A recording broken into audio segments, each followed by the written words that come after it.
Madam join করে গেলে আমরা স্টার্ট করে দেবো, একটু ওয়েট করে যাই।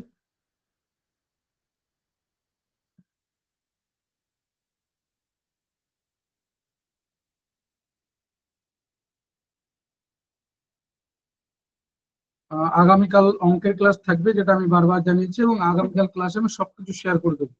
আর এই কথা বোধহয় আর মনে করানোর কোনো দরকার নেই যে কোনো কিছু কিন্তু গ্রুপে শেয়ার করা হবে না। তাই আগামীকালকের যা কিছু মানে সে কোর্স রিলেটেড যে কোনো ইনফরমেশন তা শুধু কিন্তু ইন্ডিভিজুয়ালি, অর্থাৎ এই লাইভ ক্লাসের মধ্যে শেয়ার করা হবে, কোনোভাবে কিন্তু গ্রুপে শেয়ার করা হবে না। তাই অবশ্যই লাইভ ক্লাস অ্যাটেন্ড করবে। ম্যাডাম এখনো জয়েন করেনি, ম্যাডাম জয়েন করে গেলে আমরা স্টার্ট করে দেবো। একটু ওয়েট করে যাচ্ছি। ম্যাডামের ক্লাস যেখানে শেষ হবে আমি সেখান থেকে আবার জয়েন করে যাব। ম্যাডামের ক্লাস যেখানে শেষ হবে।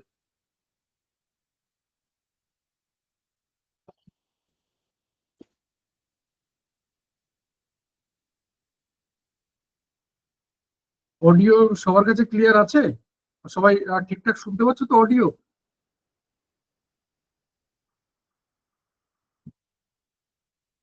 যদি দেখো যে ধরো ক্লাস চলাকালীনও তোমার অসুবিধা হচ্ছে বা কিছু, তাহলে আমি যেটা বলবো যে তোমরা লিভ করে রিজয়েন করো। মানে এই কটা জিনিস করবে। প্রথমত লিভ করে রিজয়েন করো। তুমি যেখান থেকে ক্লাস করছো, ধরো তুমি তোমার ঘরের পশ্চিম দিকে কোন একটা ঘরে ক্লাস করছো, তুমি জায়গাটা চেঞ্জ করো, তোমার পূর্ব দিকের ঘরে একটু চলে এসো, দেখো। Number one. Number two, Google মিটটাকে মাঝে মাঝে উড়িয়ে দেবে, আবার প্লে স্টোর থেকে ডাউনলোড করে নেবে। তোমার ফোনে যে সমস্ত আপডেট গুলো আসে, সেই আপডেট গুলোকে রেগুলারলি চেক করবে, বা সেগুলো সেই আপডেট গুলোকে কিন্তু নিয়ে নেবে। ঠিক আছে? এই এই কয়েকটা জিনিস একটু খেয়াল করলে কিন্তু হয়ে যায়। 8টা 2 হয়ে গেছে, ম্যাডাম জয়েন করে গেছেন। আমরা আর একদম সময় নষ্ট করব না, কারণ খুব ইম্পর্টেন্ট ক্লাস। সিডিপি ক্লাস আলাদা করে কতটা ইম্পর্টেন্ট আমার থেকে ম্যাডাম আরো ভালো তোমাদের সাথে ডিসক্রাইব করতে পারবেন।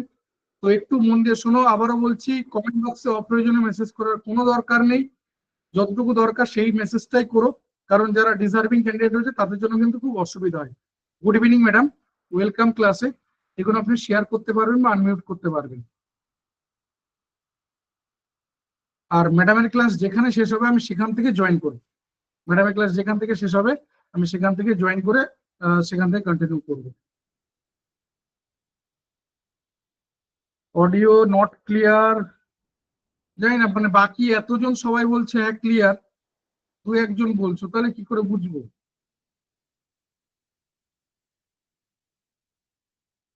সেটাই বলছে, 2 1 জন বলছো, তাহলে আমি কোন দিকে দেখবো বলো? বেশিরভাগ কিন্তু তোমাদের সামনেই করলাম। সেখানে একটু বললো হ্যাঁ সবাই ক্লিয়ার আছে, এই তো সবাই এখনো দেখো। ম্যাডাম দেখুন, আপনি শেয়ার করতে পারবেন বা আনমিউট করতে পারবেন। আচ্ছা স্যার, আচ্ছা ঠিক আছে, ম্যাডামকে ক্লাসটা কন্টিনিউ করতে দাও। ম্যাডাম যেখানে শেষ করবেন আমি সেখান থেকে আবার জয়েন করব। Thank you madam.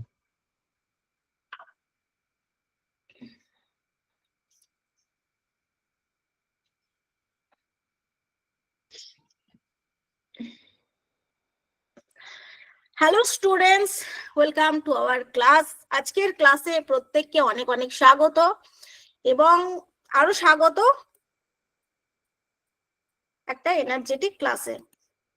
আমি স্ক্রিনটা শেয়ার করছি, ঠিকভাবে তোমাদের সামনে শো করছে কিনা একটু কনফার্ম করতে হবে।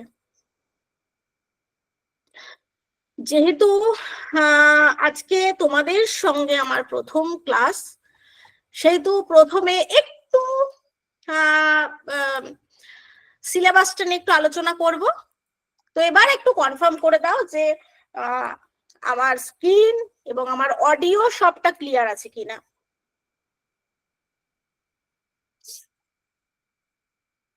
শো করছে, ক্লিয়ার আছে, থ্যাংক ইউ।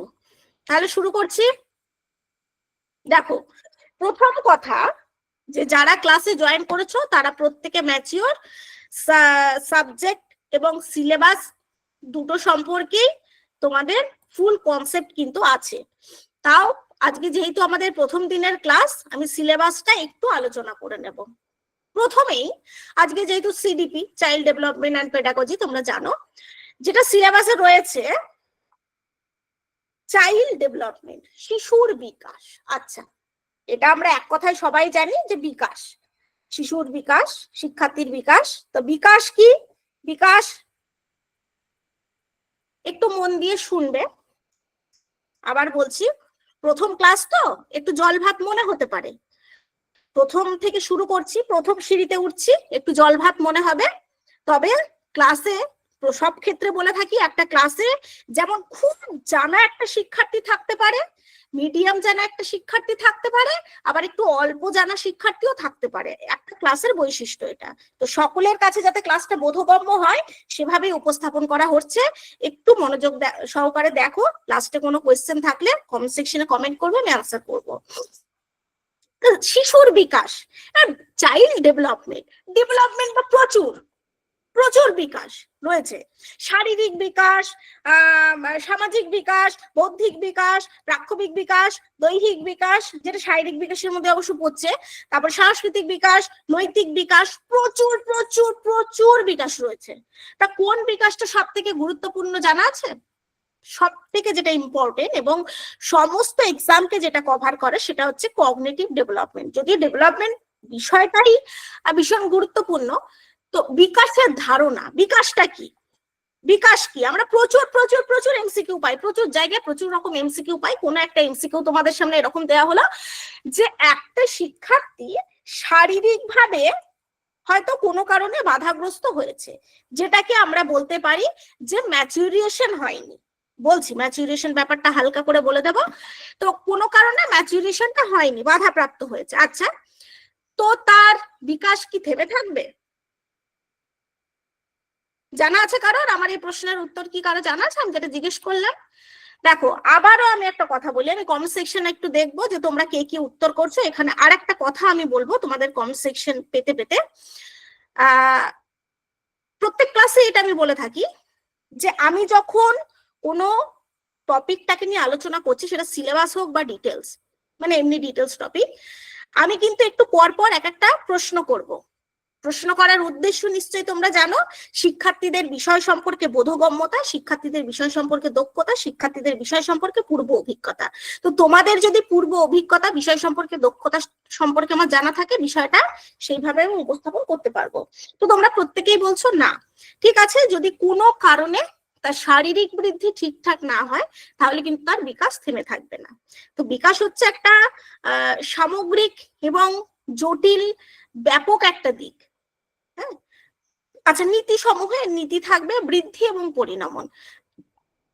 বৃদ্ধি জানি ওই হাতে মানে আকার আয়তনে বৃদ্ধি বা আকার আয়তনে বেড়ে ওঠাটাকেই আমরা বলতে পারি বৃদ্ধি বা গ্রোথ। ম্যাচুরিয়েশন যেটা, এটা হালকা করে একটু বলে দিই, সিলেবাস সম্পর্কে যখন আলোচনা হচ্ছে। ম্যাচুরিয়েশনটা কি? ম্যাচুরিয়েশনটা হচ্ছে এই যে আমি একটু পর পর তোমাদের সামনে এই যে মার্ক করছি, এই যে মার্ক করছি, এবার একটু ভালো করে বোঝো। আমার যদি হাতের গ্রিপটা ঠিকঠাক না থাকতো, আমি এই যে এরকম করছি, আমার যদি হাতের গ্রিপটা ঠিকঠাক না থাকতো, আমি তো আঙুল দিয়ে ধরতে পারতাম না, এবং আমি এটাও ঠিকঠাক করতে পারতাম না প্রয়োজন অনুসারে। আমার হয়তো পায়ের মাংসপেশি ঠিকঠাক সবল নয়।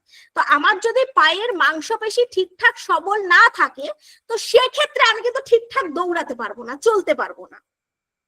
আর পাঁচটা শিক্ষার্থীর মতো আমি দৌড়াতেও পারবো না, চলতেও পারবো না। তাহলে আমার পায়ের মাংসপেশি ঠিকঠাক থাকতে হবে, আর সবটা ঠিকঠাক থাকতে হবে, তবেই আমি দৌড়াতে পারবো, চলতে পারবো, আর পাঁচটা শিক্ষার্থীর মতো স্বাভাবিকভাবে চলতে পারবো। তো সেটা কি আমরা বলতে পারি যে ম্যাচুরিয়েশন বা পরিণমন। এক কথায় কোনো কাজ মানে সঠিকভাবে সুসম্পন্ন করার যে প্রক্রিয়া, সেটাকে আমরা বলতে পারি ম্যাচুরিয়েশন। এবং ম্যাচুরিয়েশন অনেকটা বৃদ্ধির মতো, কিন্তু বৃদ্ধি ব্যাপারটা হচ্ছে শুধু আকার আয়তনে বেড়ে যাওয়া, মানে সেখানে তুমি কাজটা কতটা সঠিকভাবে করতে পারছো না পারছো অতটা কিছু প্রভাব ফেলছে না। কিন্তু পরিণমন আমরা তখনই বলবো যখন আমরা কাজটা সুসম্পূর্ণভাবে করতে পারছি, সেটা সঠিকভাবে হাঁটতে পারছি, সঠিকভাবে দৌড়াতে পারছি, সঠিকভাবে লিখতে পারছি, সমস্তটা, তখনই বলবো ম্যাচুরিয়েশন হয়েছে।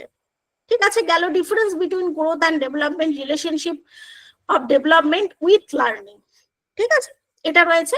বংশগতি ও পরিবেশ, এখান থেকে কিন্তু আমরা যদি বিগত বছরের কোয়েশ্চেন গুলো দেখি, আমরা পাবো, এখান থেকে প্রশ্ন পাবো, আমরা এখান থেকে প্রশ্ন পেয়ে থাকবো। হেরিডিটি এন্ড ডেভেলপমেন্ট, একটা শিশুর, আমরা এটাও জানি যে একটা শিশুর পরিপূর্ণ বিকাশের জন্য 50% বংশগতি দায়ী থাকছে এবং 50% পরিবেশ দায়ী থাকছে। এটা কিন্তু লাস্ট কনক্লুশন। আচ্ছা, সামাজিকীকরণ, সোশ্যালাইজেশন, মানে সামাজিক রীতিনীতি অনুসরণ করে সামাজিক ভাবে কার্যকলাপ করা। সমাজের বাইরে গিয়ে তো আমরা কিছু করছি না, যা করছি সমাজে থেকেই করছি, সমাজকে নিয়েই করছি, সমাজের কিছু নিয়ম নীতি সমস্তটাকে মাথায় রেখে করছি, সামাজিকীকরণ প্রক্রিয়া। আচ্ছা, আর্নল্ড জোন্স রুশো এরা প্রত্যেকটা শিক্ষার্থীদের বা প্রত্যেকটা শিশুর একদম শৈশব থেকে অ্যাডাল্ট এজ বা প্রাপ্তবয়স্ক ওল্ড এজ পর্যন্ত কিছু এজ ডিউরেশন ক্যালকুলেট করে দিয়েছেন, সেইগুলো সম্পর্কে একটু জেনে নিলে ঠিক আছে। এবারে, এবং তার বৈশিষ্ট্য অবশ্যই বয়সের সঙ্গে সঙ্গে যে বৈশিষ্ট্যগুলো থাকে সেটাই। আচ্ছা, শারীরিক, সামাজিক, মানসিক, ভাষা, এগুলো তো সবই তো বিকাশ নাকি গো?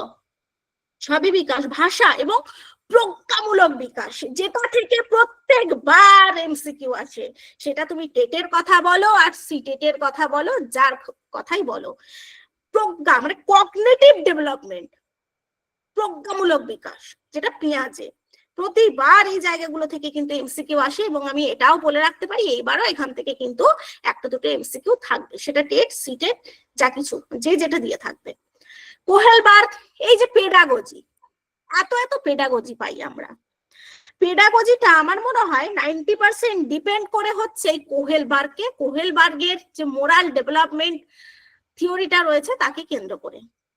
প্রত্যেকটা মুহূর্তে একটু ডিপ থট দিয়ে ভাবো, প্রত্যেকটা মুহূর্তে আমরা এমন সিচুয়েশনে পড়ি, এমন সিচুয়েশন ফেস করি যে আমরা এদিকে যাব না ওদিকে যাব, এদিকে গেলেও সমস্যা ওদিকে গেলেও সমস্যা। বা স্কুলেই আমরা অনেক এমসিকিউ এরকম পেয়ে থাকি যে হয়তো কোনো শারীরিক ভাবে পিছিয়ে পড়া শিক্ষার্থী বলছে কোন একটা হয়তো অনুষ্ঠানে বলছে ম্যাডাম আমি নাম দেব, কিন্তু সে তো শারীরিক ভাবে পিছিয়ে রয়েছে, তাহলে সে কি করে হয়তো কোনো খেলাধুলাই আর কি, বাৎসরিক যে খেলাধুলা সেখানে বলছে ম্যাডাম আমি করতে ইন্টারেস্টেড, তো তুমি টিচার হিসাবে কি করবে? মানে এই যে আমি টিচার হিসাবে কি করব, এই যে বোধ।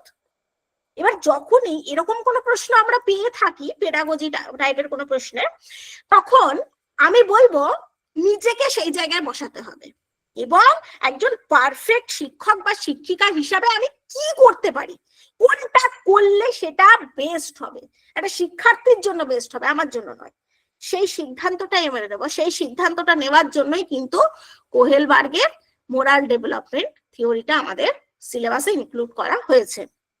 মানে এখানে উচিত অনুচিত, কোনটা করণীয় করণীয় নয়, এই যে মানসিক প্রক্রিয়া সেটা সক্রিয় করা, বিবেক বোধ, নৈতিকতা, এগুলো সবার মধ্যেই আছে, কিন্তু এটা সক্রিয় করার যে প্রক্রিয়া সেটাকেই কেন্দ্র করে কিন্তু কোহেলবার্গ। এবং আমি বলতে পারি এখান থেকেই এটাই মানে পেডাগজি পার্টটাকে বা এই যে আমাদের উচিত অনুচিত পার্টটাকে এই দেখভাল করছে।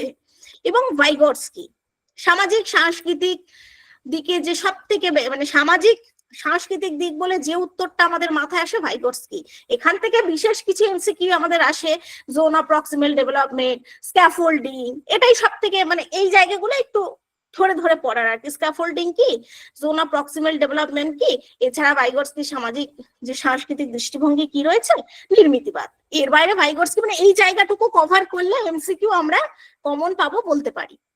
ঠিক আছে, ব্যক্তিত্ব, ব্যক্তিত্ব এই জায়গাটা আবার একটু বলি হালকা করে। ব্যক্তিত্ব কি, কথায় কথায় আমরা বলে থাকি পার্সোনালিটি। পার্সোনালিটি কি, যে ব্যক্তিত্বাবলী, যে ব্যক্তিত্ব থেকেও যে বৈশিষ্ট্যাবলী এক ব্যক্তির থেকে অন্য ব্যক্তিকে পৃথক করছে। এখন তোমরা বলতে পারো ম্যাডাম আপনি এসেই ধরপর ধরপর ধরপর করে ভীষণ স্পিডে ক্লাস করিয়ে যাচ্ছেন, তো সেই ক্ষেত্রে বলতে পারি আচ্ছা বেটা এটা তো আমার বৈশিষ্ট্য, মানে আমার ক্যারেক্টারের বৈশিষ্ট্য, এটা আমার ব্যক্তিত্ব। আবার হয়তো কোনো স্যার ম্যাডাম এসে একটু স্লোলি একটু অন্যরকম ভাবে পড়াবেন, তো সেটা তার বৈশিষ্ট্য। আবার অন্য টিচার এসে অন্যভাবে ক্লাস নেবেন, এটা তার বৈশিষ্ট্য। এক একজনের এক এক রকম বৈশিষ্ট্য। এবার এই যে বৈশিষ্ট্য বলি সেটাই হচ্ছে পার্সোনালিটি। তা প্রশ্ন কিরকম থাকে, সব থেকে প্রশ্ন যেটা এখান থেকে বেশি থাকে আমার দেখা, ওই যে একটা থাকে না অন্তর্নিহিত একটা বৈশিষ্ট্য আর বহির্নিহিত একটা, এই টাইপের একটা কথা রয়েছে, এই জায়গা থেকে এমসিকিউ বেশি থাকে। মানে কেউ হয়তো খুব প্রাণখোলা, প্রাণোচ্ছল টাইপের, খুব মিশতে ভালোবাসে, কথা বলতে ভালোবাসে, হ্যাঁ, এই টাইপের একটা ব্যক্তিত্ব রয়েছে যেখান থেকে এমসিকিউ আসে। এবং কেউ নিজের মধ্যে নিজেকে গুটিয়ে রাখতে ভালোবাসে। দেখবে কেউ মনের কথা খুব বেশি আলোচনা করতে ভালোবাসে, কেউ মনের কথা বা প্রবলেমের কথা খুব বেশি শেয়ার করতে ভালোবাসে না। এগুলো সব তার বৈশিষ্ট্য। এবং এই ব্যক্তিত্বের এই যে বৈশিষ্ট্য বলি, যেটা এক ব্যক্তি থেকে অন্য ব্যক্তিকে পৃথক করছে, সেটাই কিন্তু পার্সোনালিটি। এর অর্থ প্রকৃতি আমরা আস্তে আস্তে জানবো, তত্ত্বটাও জানবো। এবার এই ব্যক্তিত্বর মধ্যে রয়েছে ফ্রয়েড, ব্যক্তিত্বর মধ্যে রয়েছে ফ্রয়েড। এবার ব্যক্তিত্বের সঙ্গে ফ্রয়েডের একটা পার্থক্য কি জানো? আচ্ছা, ফ্রয়েড আমাদের যে ইগো এবং সুপার ইগোর যে কনসেপ্টটা আমাদের দিয়েছে, ইগো এবং সুপার ইগোর যে কনসেপ্টটা দিয়েছে, আজকে সম্ভব হলে আমি আলোচনা করব, দেখি হালকা করে একটু বলি, ঠিক আছে? একটু একটু শোনো, গল্প, ছোট্ট একটা গল্প বলি। ফ্রয়েড যে ইগো এবং সুপার ইগোর গল্পটা, গল্প না, এটা আমাদের মনের মানে আমাদের মনের অংশ। আমি মনে রাখার সূত্রে গল্পের আকারে বলি। ঈদ আমরা প্রত্যেকেই জানি, ঈদম। তা ঈদটাকে তুলনা করা হয়েছে খামখেয়ালিপনা। তা খামখেয়ালিপনা কে করে? খামখেয়ালিপনা শিশুরা করে। আমি এইভাবে মনে রাখতে বলি, বা মনে রাখলে সুবিধা হয়। তা মনে রাখবে, ঈদম এ বাস্তবটাকে নিয়ে চলে না। একটা ছোট বাচ্চা যেমন বাস্তবটা মাথায় রাখে না, বাস্তবটাকে নিয়ে চলে না। আচ্ছা, আমার মেলায় গেছি, আমার খেলনা পছন্দ হয়েছে, আমাকে খেলনা কিনে দাও, আমি খেলনাটাই নেব, ওই গাড়িই নেব, তাতে বাড়ির লোকের কাছে টাকা আছে কিনা না আছে কিনা কিছু দেখার দরকার নেই। তাহলে ও বাস্তব বুঝলো না, ও খামখেয়ালিপনা। তো আমি ইদমের সঙ্গে একটা ছোট বাচ্চার রিলেট করে মনে রাখতে পারো, সুবিধা হবে, যদি এটা আমাদের মনের অংশ।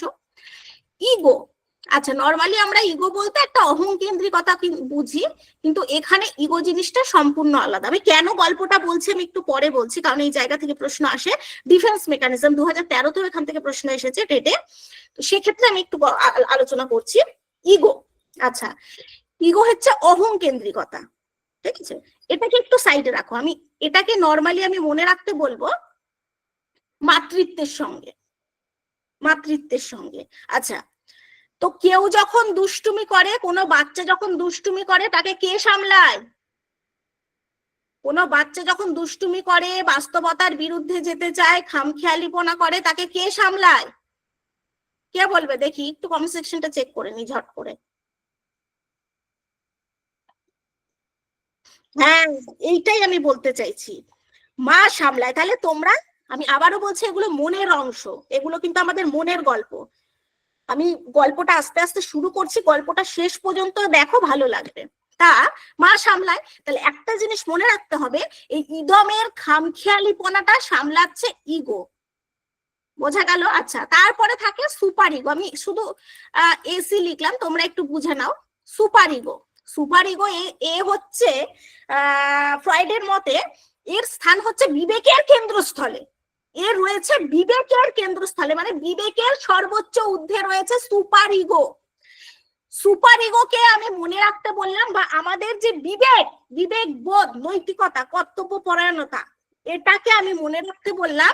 আমাদের পরিবারের গার্জিয়ানকে আমি পিতৃত্বের সঙ্গে মনে রাখতে বললাম।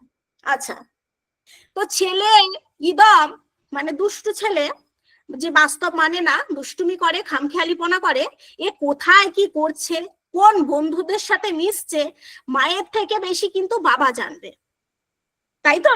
কারণ বাবা বাইরে বেরোয়, বাবার কাছে বাবার দুটো বন্ধু বান্ধব বলে, এই তোর ছেলেকে দেখলাম বা তোর মেয়েকে দেখলাম এরকম দুষ্টুমি করছে, ঠিক আছে? তা বাবা জেনে কাকে বলে? মাকে বলে, হ্যাঁ ছেলে দুষ্টুমি করছে, সাবধান করো। ইগো আবার তখন ইদমকে সাবধান করে, ইদম দুষ্টুমি করবে না, এটা কিন্তু বাস্তব বিরুদ্ধ, তুমি বাস্তব সম্মত কাজ করো। তা এই জায়গাটাতে আর কি বলবো, তা বাবা মানে যে গার্জিয়ান, সেই ইগোকে বলছে, ইগো আবার ইদমকে বলছে, শাসন করছে। এখানে একটা কথা মনে রাখো, যদিও রেকর্ড তোমরা পাবে, চাইলে খাতায় লিখে নিতে পারো। ইগো যদি আমাদের মনে, প্রত্যেকে গল্পটা শোনো, আমাদের মনের গল্প, এটা কোনো পড়া নয়, এটা কোনো পড়া নয়, এটা আমাদের মনকে বলছি। এই ইগো যদি কখনো পারমিশন দেয়, তবেই কিন্তু ইদম দুষ্টুমি করতে পারে বা সমাজ বিরুদ্ধ কাজ করতে পারে। ইগো যদি পারমিশন না দেয়, মানে যদি ইগো বুঝে যায় যে এটা সমাজ বিরুদ্ধ কাজ, এটা ইদমের জন্য ভালো নয়, সুখকর নয়, তবে কিন্তু ইদম সেই কাজটা করতে পারে না। আচ্ছা, আর সব সময় সাবধান করছে কে? Super ego. তাহলে এখানে আরেকটা প্রশ্ন বা আরেকটা বিষয় আমি জানতে চাইছি, এই জানতে চাওয়ার মধ্যেই আমি গল্পটা শেষ করব। আমাদের জীবনের যে ব্যালেন্স, আমাদের জীবনের ব্যালেন্স, গল্পের ব্যালেন্স নয়, আমাদের জীবনের ব্যালেন্সটাকে রক্ষা করছে ইদম, ইগো না সুপার ইগো? চট জলদি, এনার্জির সঙ্গে চট জলদি। সাইফুল বলছে মা, মা তো আমি গল্প করলাম, মনে রাখার সূত্রে বললাম, ঠিক আছে? তুমি বলবে যে ইগো, আমাদের জীবনের ব্যালেন্সটা রক্ষা করছে ইগো। এই ইগো যখন নড়বড়ে হয়ে যাবে তখনই কিন্তু আমরা অন্ধকার পথে হাঁটতে লাগবো। মানে আমি কেন বলছি, যখন আমরা সিদ্ধান্তটা ঠিকঠাক নিতে পারবো না, যখন আমরা ভুল সিদ্ধান্ত নেব, তখনই তো আমরা আমাদের দেয়ালে পিঠ থেকে যাবে, কারণ আমরা ভুল রাস্তায় হাঁটছি, আর ভুল রাস্তাতে তো ভালো কিছু পাবার নয়, তাই না? এবারে এখানে যেটা আমি বলছিলাম, আমার আজকেই তোমার সঙ্গে আলোচনা করার ইচ্ছা রয়েছে, দেখি কতটা হয়, ডিফেন্স মেকানিজম যেটা আমি বলছিলাম। আচ্ছা, ডিফেন্স মেকানিজমের সঙ্গে পরিচিত আছি আমরা? নামটা পরিচিত আছে কি? পরিচিত থাকলে বলো, না থাকলে বলো, তাহলে গল্পটা সেভাবে হবে। ডিফেন্স মেকানিজম দেখবে সম্ভবত 2013-তে প্রশ্নটা এসেছিল আমার, অবদমন দিয়ে একটা প্রশ্ন এসেছিল, খেয়াল করবে। আমি পরের ক্লাসে নয় আলোচনা করব প্রশ্নটা নিয়ে, ঠিক আছে? তো এখান থেকে প্রশ্ন আসে। তো এই যে ডিফেন্স মেকানিজম ফ্রয়েডের মধ্যে, এই ফ্রয়েডের তত্ত্বেই কিন্তু ইনক্লুড, ফ্রয়েডের তত্ত্বে ইনক্লুড, এটা আমি বাইরে থেকে বলছি না। তো সেখানে বলা হচ্ছে যখন ইগো আমাদের জীবনের ব্যালেন্স ঠিকঠাক রক্ষা করতে না পারে, যখন ইগো জীবনের ব্যালেন্স ঠিকঠাক রক্ষা করতে না পারে, তখনই কিন্তু ডিফেন্স মেকানিজমের প্রয়োজন হয়। এবার ডিফেন্স মেকানিজমের বিভিন্ন ভাগ রয়েছে, বিভিন্ন ভাগ রয়েছে, সেটা আজকে হয়তো আলোচনা আমি করতে পারি, দেখা যাক তোমরা কতটা অ্যাক্টিভ থাকছো।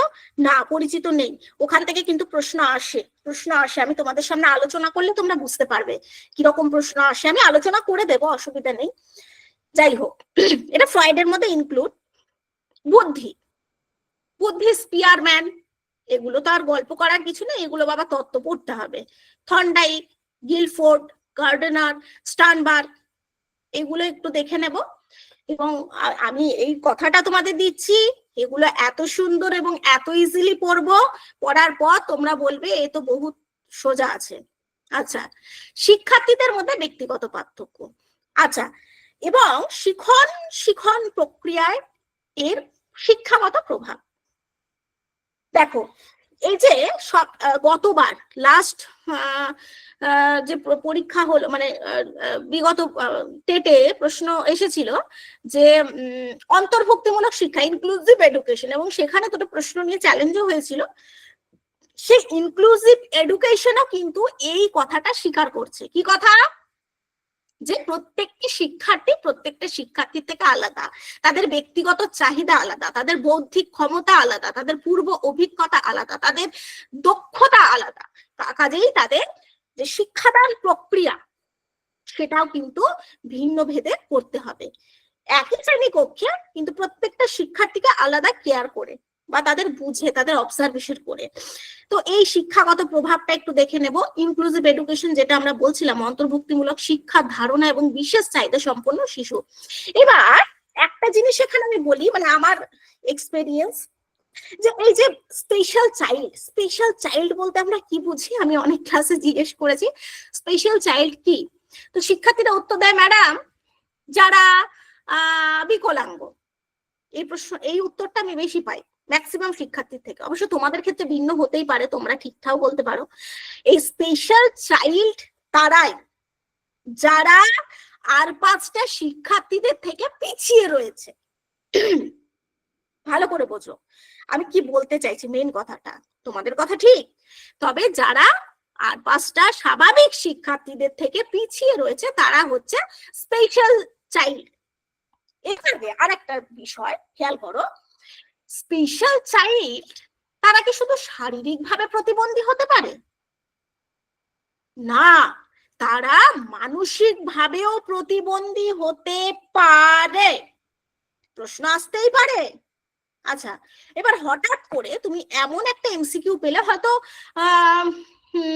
যেমন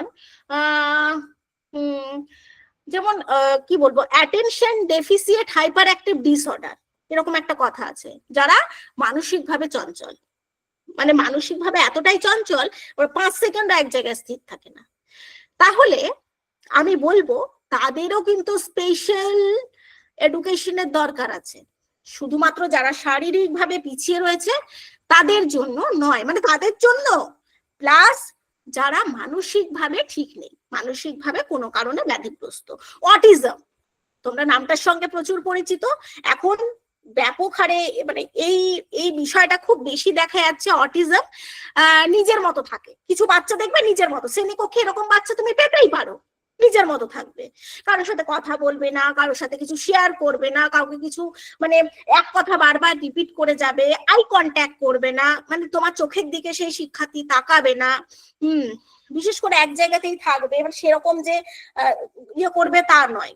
ঠিক আছে, এই টাইপের যারা রয়েছে এদেরও আমরা বলতে পারি স্পেশাল মানে নিড রয়েছে, স্পেশাল নিড রয়েছে। আর একটা বিষয়, যারা সৃজনশীল যে শিক্ষার্থীরা রয়েছে না, সৃজনশীল আমরা প্রচুর পেয়েছি সিডিপিতে, সৃজনশীল যে শিক্ষার্থীরা রয়েছে তাদেরও কিন্তু এই মানে অতিরিক্ত কৌতূহল, পিছিয়ে রয়েছে সেটা বাদ দাও, তাদের স্পেশাল চাইল্ড দরকার রয়েছে, কিন্তু যা অতিরিক্ত কৌতূহল যাদের রয়েছে তাদেরও কিন্তু আমরা বলতে পারি বিশেষ চাহিদার দরকার রয়েছে। আমি কেন এতগুলো কথা বললাম, তোমরা বিগত বছরের প্রশ্নগুলো থেকে দেখেছো যে প্রশ্নই এক কথায় নয়, এখন ব্যাখ্যামূলক প্রশ্ন প্লাস ডিপ থট প্রশ্ন, গভীর ভাবে না পড়লে সেই প্রশ্ন ঠিকঠাক উত্তর করে আসা মুশকিল। সেই জন্য আমি এত তোমাদের সঙ্গে সিলেবাসটা নিয়ে এতক্ষণ ধরে বকবক করছি। বঞ্চিত এবং অবহেলিত, আমরা দেখেছি ইনক্লুসিভ এডুকেশনে যারা বঞ্চিত রয়েছে, যারা অবহেলিত রয়েছে, শারীরিকভাবে, মানসিকভাবে, আর্থিকভাবে, যে দিক দিয়েই হোক, তাদের সকলের জন্য শিক্ষা বাধ্যতামূলক করতে হবে। ইনক্লুসিভ এডুকেশন এই কথাটা বলেছে। শিক্ষণ অক্ষমতাযুক্ত প্রতিবন্ধী শিশু, যেটা আমরা একটু আগে আলোচনা করলাম, সমস্ত রকম প্রতিবন্ধী, হ্যাঁ, দৃষ্টিগত, শ্রবণগত, যেটা মুখ বধির বলে থাকে, সমস্ত রকম।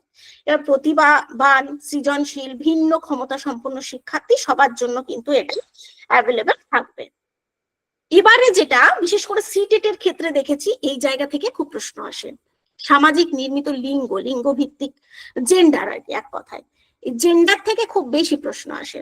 সিটেট এর ক্ষেত্রে খুব বেশি, পিটেট এর ক্ষেত্রেও এখান থেকে খুব প্রশ্ন, মানে এটা একটা গুরুত্বপূর্ণ পার্ট জেন্ডার। তো জেন্ডারেরও প্রচুর ভাগ রয়েছে, সেগুলো আমরা আস্তে আস্তে আলোচনা করব। যে মানে এই যে জেন্ডার, সংরক্ষিত জেন্ডার কি, এখন যদি তোমাদের বলা হয় যে সংরক্ষিত জেন্ডার কি, কারণ আমাদের কনসেপ্টটা ক্লিয়ার নেই, আমরা পারবো না, তো এটারও ভাগ রয়েছে, আমরা জানবো সংরক্ষিত জেন্ডার কি। 3টে ভাগ রয়েছে total, Pavlov, Skinner, Thorndike, gestalt. আচ্ছা, বলতে পারবে, আমি একটু জিজ্ঞাসা করি, একটু অনেকক্ষণ তোমাদেরকে অ্যাক্টিভ করা হয়নি, এই প্যাভলভ, স্কিনার, থর্নডাইক, গেস্টাল্ট, এগুলো তো একটা থিওরিক্যাল পার্ট, তাই না? থিওরিক্যাল পার্ট, এই থিওরিক্যাল পার্ট গুলো দিয়ে সিলেবাসটা বড় করার কি দরকার ছিল? ওগুলো দেওয়ার কি দরকার একটু বলতে পারবে? এক কথায় বলো, কমেন্ট সেকশনে বলো। এই প্যাভলভ, স্কিনার, থর্নডাইক, গেস্টাল্ট কেন দিয়েছে, মানে দরকারটা কি, খুব কি দরকার এগুলো?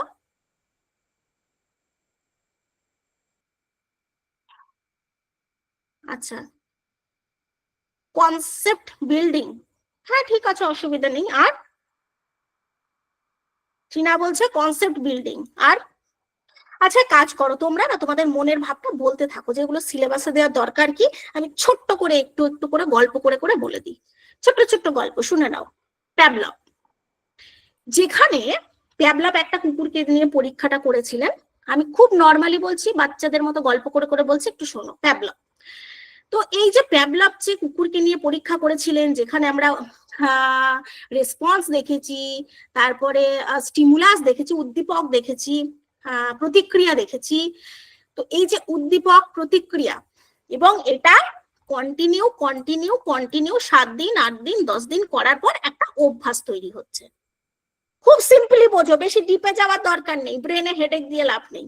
তো আমরা দেখেছি কয়েকদিন ঘন্টা ভাজালো, কুকুরের সামনে খাবার দেয়া হলো, আচ্ছা এবার ঘন্টা বাজালো, লালাক্ষরণ হচ্ছে, কারণ কি কুকুরের সামনে খাবার আসবে। এটা হচ্ছে গল্প। এবার শিক্ষাগত ব্যাপারটা একটু দেখে নিই। তোমরা জেনে থাকবে যে রিসেন্টলি প্যাটার্ন অফ হিউম্যান, আচ্ছা এবার বলি, আমি বলি, তোমরা বলতে থাকো। রিসেন্টলি প্রথম আমি শুনেছিলাম তামিলনাড়ুতে, তারপরে মানে ওগুলো নিউজের মাধ্যমে দেখলাম, তারপর দেখলাম বাঁকুড়ার একটা স্কুলে, তারপরে দেখলাম নদিয়ার একটা স্কুলে, এখন ম্যাক্সিমাম স্কুলে তোমরা শুনে থাকবে ওয়াটার বেল চালু করেছে। শুনেছ ওয়াটার বেল? এই প্রচন্ড গ্রীষ্মের দাবদাহে একটা নির্দিষ্ট টাইমে, ধরে নাও যে ওই 12টা 1টার মধ্যে টিফিনের আগে ঘন্টার ধ্বনি বাজানো হবে।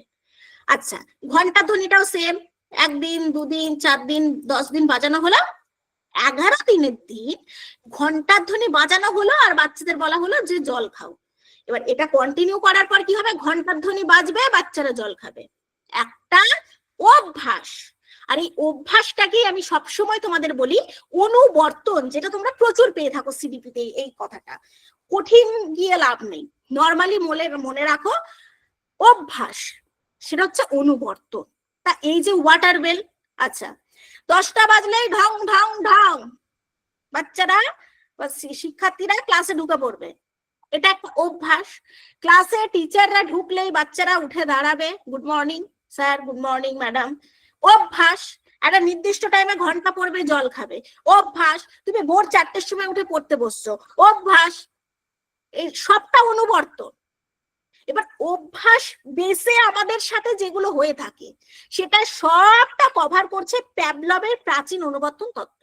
আচ্ছা এবার বলো তো যে একটা শিক্ষার্থীর ভাষা শিখনে কার অবদান রয়েছে? ভাষা শিখনে প্যাভলভ, স্কিনার, থর্নডাইক, গেস্টাল্ট। ভাষা শিখনের ক্ষেত্রে কার মানে কোন তত্ত্বটাকে তুমি গুরুত্ব দেবে? Pavlov, Skinner, Thorndike, gestalt. চার জলদি, আমার সাথে সাথে তো এনার্জেটিক হতে হবে। বাবা অনেক বড় লিখেছে প্রকাশ চক্রবর্তী, বাহ এত সুন্দর তত্ত্ব, একটু দেখি আমি। তোমরা বলতে থাকো ভাষা শিখনের ক্ষেত্রে কোন তত্ত্বটা গুরুত্ব ফেলছে। দেখো শুধু ওই থিওরিক্যাল দিক দেখলে তো হবে না, শিক্ষাগত দিকটাও তো দেখতে হবে যে শিক্ষা ক্ষেত্রে কি প্রভাব ফেলছে।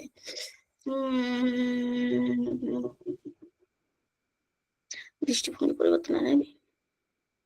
থ্যাংক ইউ প্রকাশ, তোমার মনের ভাবটা এত সুন্দরভাবে আমাদের সঙ্গে শেয়ার করার জন্য। শিক্ষার পরিবেশ অনুপ্রেরণার গুরুত্ব বোঝায় গেস্টাল্ট। রিনা বলছে গেস্টাল্ট গেস্টাল্ট গেস্টাল্ট সহজাত পরিবর্তন। আমি একটু গল্প করি, আবার গল্প করি। শিখন ও মূল্যায়ন প্রক্রিয়া ভবিষ্যতে শিক্ষককে মনস্তাত্ত্বিক ভাবে প্রস্তুত করে শিক্ষা বিজ্ঞানের ভিত্তি। একদম সুন্দর বলেছো, থ্যাংক ইউ সো মাচ মনের ভাবটা প্রকাশ করার জন্য। আচ্ছা প্যাভলভ, ও তোমরা বলেছো গেস্টাল্ট, না এর সঠিক উত্তর হবে প্যাভলভ, প্যাভলভের প্রাচীন অনুবর্তন তত্ত্ব। এবার বলি কেন। আমি আবারও বললাম, এটা তুমি স্কিনারও বলতে পারতে, অসুবিধা নেই, স্কিনার হতো। একটা যখন অভ্যাসগত ব্যাপার, আজকে তুমি নামটা শিখেছো 1 1 কে 1 2 1 কে 2 বা 2 1 কে 2 3 1 কে 3 4 1 কে 4 3 2 গুণে 6 3 3 9, এটা কি অভ্যাসের বশত নাকি? একদিন পরে কেউ নামটা শিখেছে, একদিনে কেউ অবা শিখেছে, একদিনে কোনো শিক্ষার্থী এবিসিডি শিখেছে, কেউ একদিনে একে চন্দ্র 1 2 কোন শিশু শিখেছে। অভ্যাসগত যে ব্যাপারগুলো, বোঝা গেল? আচ্ছা তা মোটামুটি গেল। এবার প্যাভলভের শিক্ষাক্ষেত্রে প্রভাব এবং স্কিনারের তত্ত্ব শিক্ষাক্ষেত্রে প্রভাব কিছুটা এফেক্ট ফেলে। তারপর স্কিনারের গুরুত্বপূর্ণ এমসিকিউ এর জায়গা, আমি এত কিছু আলোচনা আমি ডিটেলসে কখন যাব জানি না। স্কিনারের একটা জায়গা আছে ফ্রেম, পরিচিত আছো ফ্রেমের সঙ্গে? স্কিনারের পারলে খাতাতে লিখে রাখো, অ্যাডমিশন নেবে কি না নেবে সেটা পরের কথা, খাতায় লিখে রাখো স্কিনার ফ্রেম। ফ্রেমটা কি? আমরা প্রত্যেকে প্রশিক্ষণ প্রাপ্ত। এবার স্কিনার কি বলেছে শোনা, একটা সুন্দর কথা বলেছে। পেডাগজিও যা বলেছে স্কিনারও তাই বলেছে। পেডাগজি এদের শিক্ষাক্ষেত্রে প্রয়োগ আর পেডাগজি একই। তো আমি যদি আজকে বলি আজকে চলো আমরা এই সিলেবাসটা শেষ করব, বা আজকে আমি থিওরিক্যাল পার্টগুলো সব শেষ করব, আমার দ্বারা সম্ভব নয়, আমার পক্ষে দেওয়াটাও যেমন সম্ভব নয়, সকল শিক্ষার্থীর পক্ষে গ্রহণ করাটাও সম্ভব নয়। তা সেক্ষেত্রে আমি কি করব? সেই ক্ষেত্রে আমি পাট পাট করে ভাগ করবো। আচ্ছা, আজকে 1.5 ঘন্টার ক্লাস, আজকে প্যাভলভ স্কিনার রাখবো, কালকে 1.5 ঘন্টার ক্লাস, কালকে থর্নডাইক গেস্টাল রাখবো, তাই তো? এইভাবে তো তো একটা সামগ্রিক বিষয়কে যখন ক্ষুদ্র ক্ষুদ্র ক্ষুদ্র ভাবে শিক্ষার্থীদের সামনে উপস্থাপন করা হয়, সেটাকে বলা হচ্ছে ফ্রেম। এটা পেডাগোজিও তো তাই বলেছে নাকি? পেডাগোজি তো তাই বলেছে যে শিক্ষার্থীদের সামনে ইউনিট সাব ইউনিট ধরে ধরে উপস্থাপন করতে হবে, যতটা শিক্ষার্থী নিতে পারবে। আমি দিতে পারবো সেটা গল্প নয়, শিক্ষার্থী যতটা নিতে পারবে। স্কিনার সেটা বলেছে, যাকে বলা হচ্ছে ফ্রেম। আর একটা যেটা সেপিং, স্কিনারের তত্ত্ব থেকে কিন্তু এগুলো বলছে, এগুলো কিন্তু খুব ডিপ, এগুলো কিন্তু খুব ডিপ, অনেকে জানি অনেকে জানি না।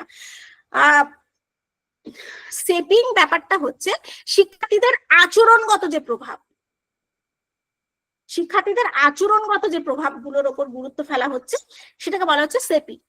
আচ্ছা, থর্নডাইক, শিক্ষার্থী ভুল করবে এটাই স্বাভাবিক। আজকে আমি ভুল করে করে করে করে শিখবো এটাই স্বাভাবিক। একটা অ্যাডাল্ট এজের শিক্ষার্থী ভুল করবে এটাই স্বাভাবিক, ভুল করবে না সেটাই অস্বাভাবিক। অস্বাভাবিক থর্নডাইক এটাই তার তত্ত্বে প্রমাণ করেছে।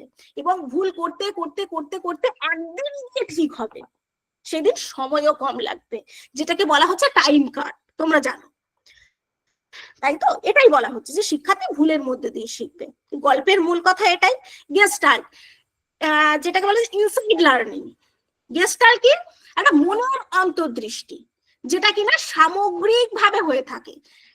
এত কথা আমি মানে আমাদের সিলেবাসটাতে, আচ্ছা এটা কি লিখেছি তোমরা কেউ বলতে পারবে? মানে বুঝতে পারছো কি আমি এটা কি লিখতে চাইছি? এটা বুঝতে না পারলেও এটা বুঝতে পারছো এটা আমি কি বলতে চাইছি? এটা আমি কি করলাম বলো তো? এটা আমি কি করলাম? এটা আমি কি করলাম সেটা বলো একটু দেখি।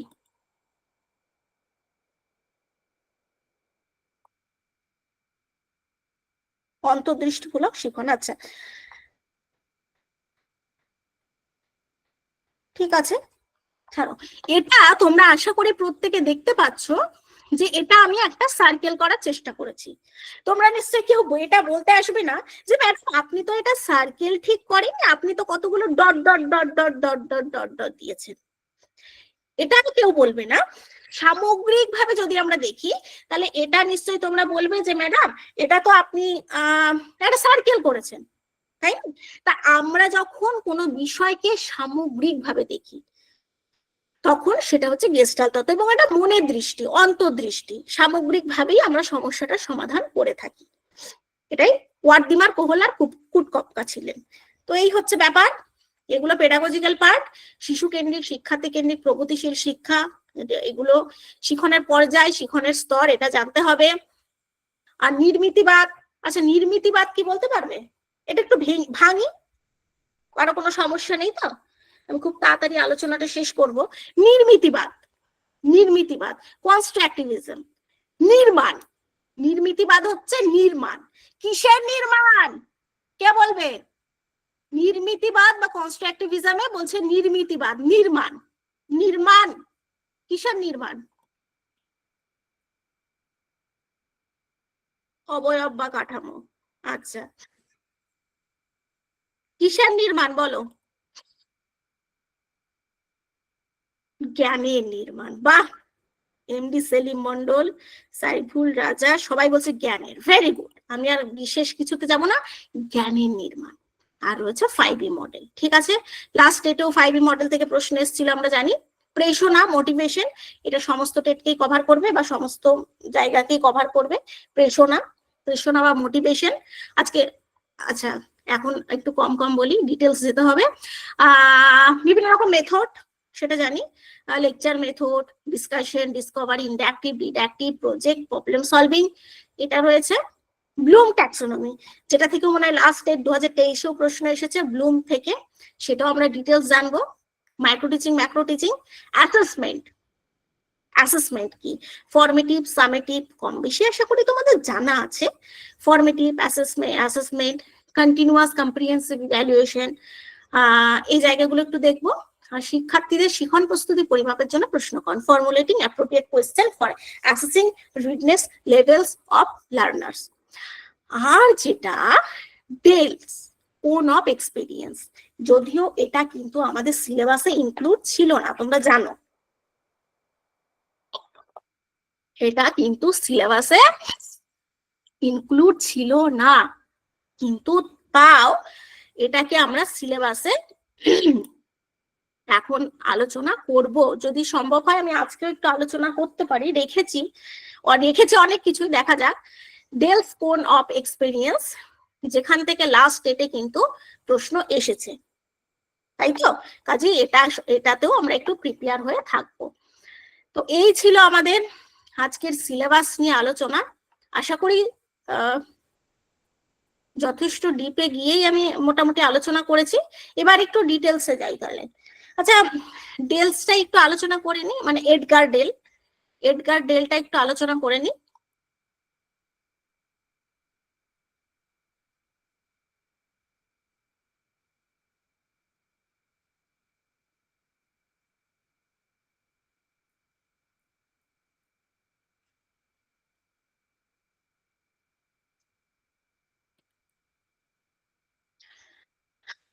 দেখতে পাচ্ছ তো ঠিকঠাক?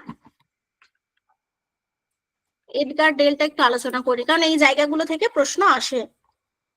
ঠিক আছে? না, কারোর কোনো বক্তব্য নেই, আমি দেখে নিয়েছি। চলো শুরু করছি।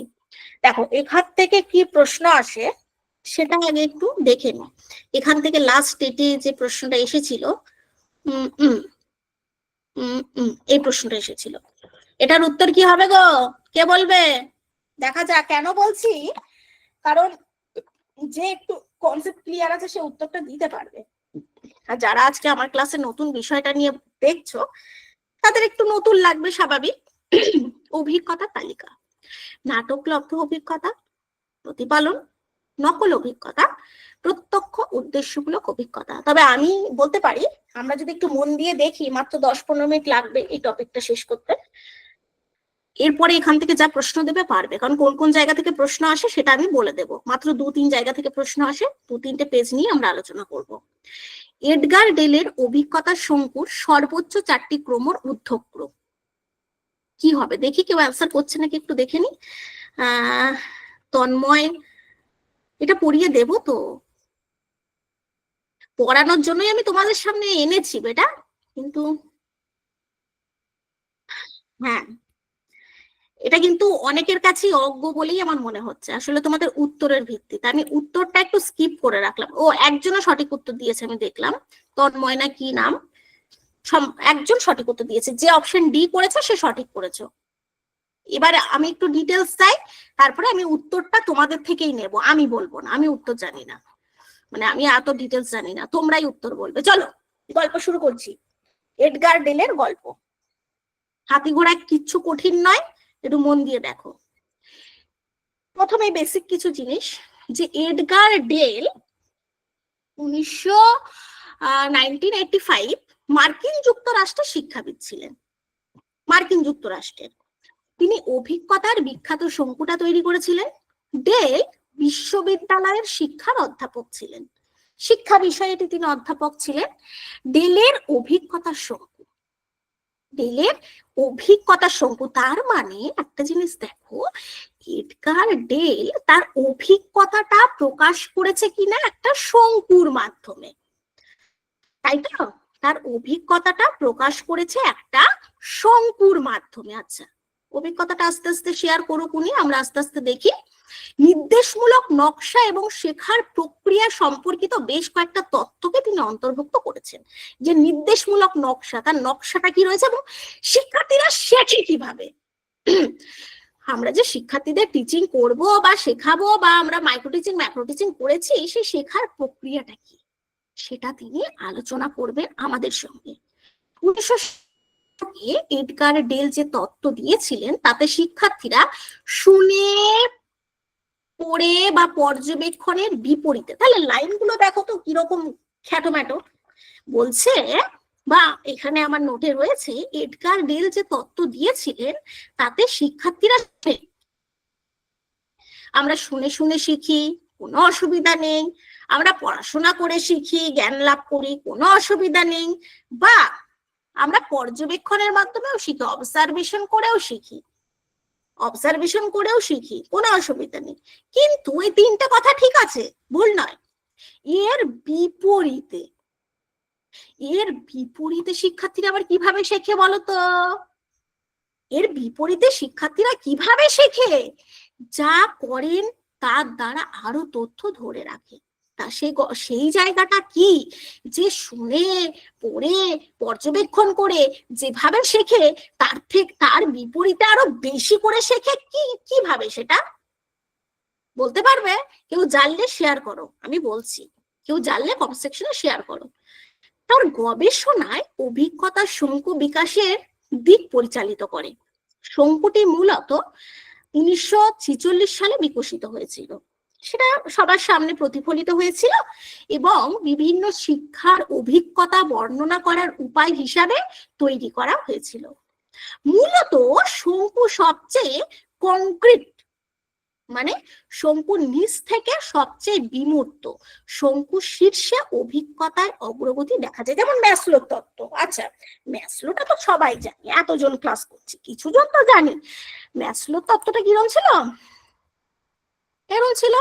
এবং ম্যাসলো তত্ত্বের সব থেকে নিচে ছিল শারীরবৃত্তীয় প্রক্রিয়া, সর্বনিম্ন। ম্যাসলো তত্ত্বের কথা বলছি। আর সবার ওপরে কি ছিল? আত্মপ্রতিষ্ঠা, সেলফ অ্যাকচুয়ালাইজেশন। আর বায়োলজিক্যাল নিড ছিল সবার শেষে। তো ওটা যেমন সবার নিচ থেকে ওপরে ছিল, মানে সর্বনিম্ন থেকে ওপরে ছিল, এই যে এডগার ডেল যে শঙ্কুর কথা বলেছে, এটাও কিন্তু সবার নিচ থেকে ওপরের দিকে। মানে সবার নিচে থাকবে ডাইরেক্ট পারপাসফুল এক্সপেরিয়েন্স। আমি একটু ছোট করি, তাহলে তোমাদের সামনে ভালো শো হবে পেজটা। হ্যাঁ, এইভাবে, ঠিক আছে, মানে নিচ থেকে ওপরের দিকে যাবে।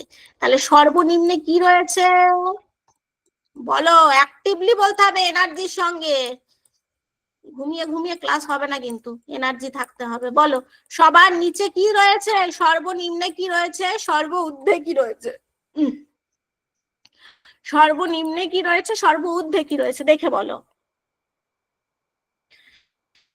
ভিজুয়াল ডেমনস্ট্রেশন এক্সপেরিয়েন্স সবার নিচে, এটা নিম্নে রয়েছে টুম্পা, তাই তো? আচ্ছা, ভিজুয়াল ডেমনস্ট্রেশন বা ভিজুয়াল যদি তাদের কিছু দেখিয়ে শেখানো যায়, হ্যাঁ তাদের কিছু, এটা ঠিক বলেছো, মানে তুমি চিন্তা করে ঠিক বলেছো একদম। ট্রিনা, তোমার চিন্তাকে স্যালুট। সাইফুল বলছে অনুকরণ করে, তোমার চিন্তাকেও স্যালুট। কিন্তু না, উপরে আছে বাচনিক। বাহ, সমাপ্তি মুখার্জি, এই বুঝেছো, এইটুকু বুঝলেই যথেষ্ট। এবারে দেখো কি বুঝলাম আমরা এইটুকুতে, বেশি কিছু বুঝিনি। বুঝেছি সবার নিচে রয়েছে ডাইরেক্ট পারপাসফুল এক্সপেরিয়েন্স, সর্বনিম্নে। এমসিকিউ কিন্তু 2023-এ এভাবেই দিয়েছে।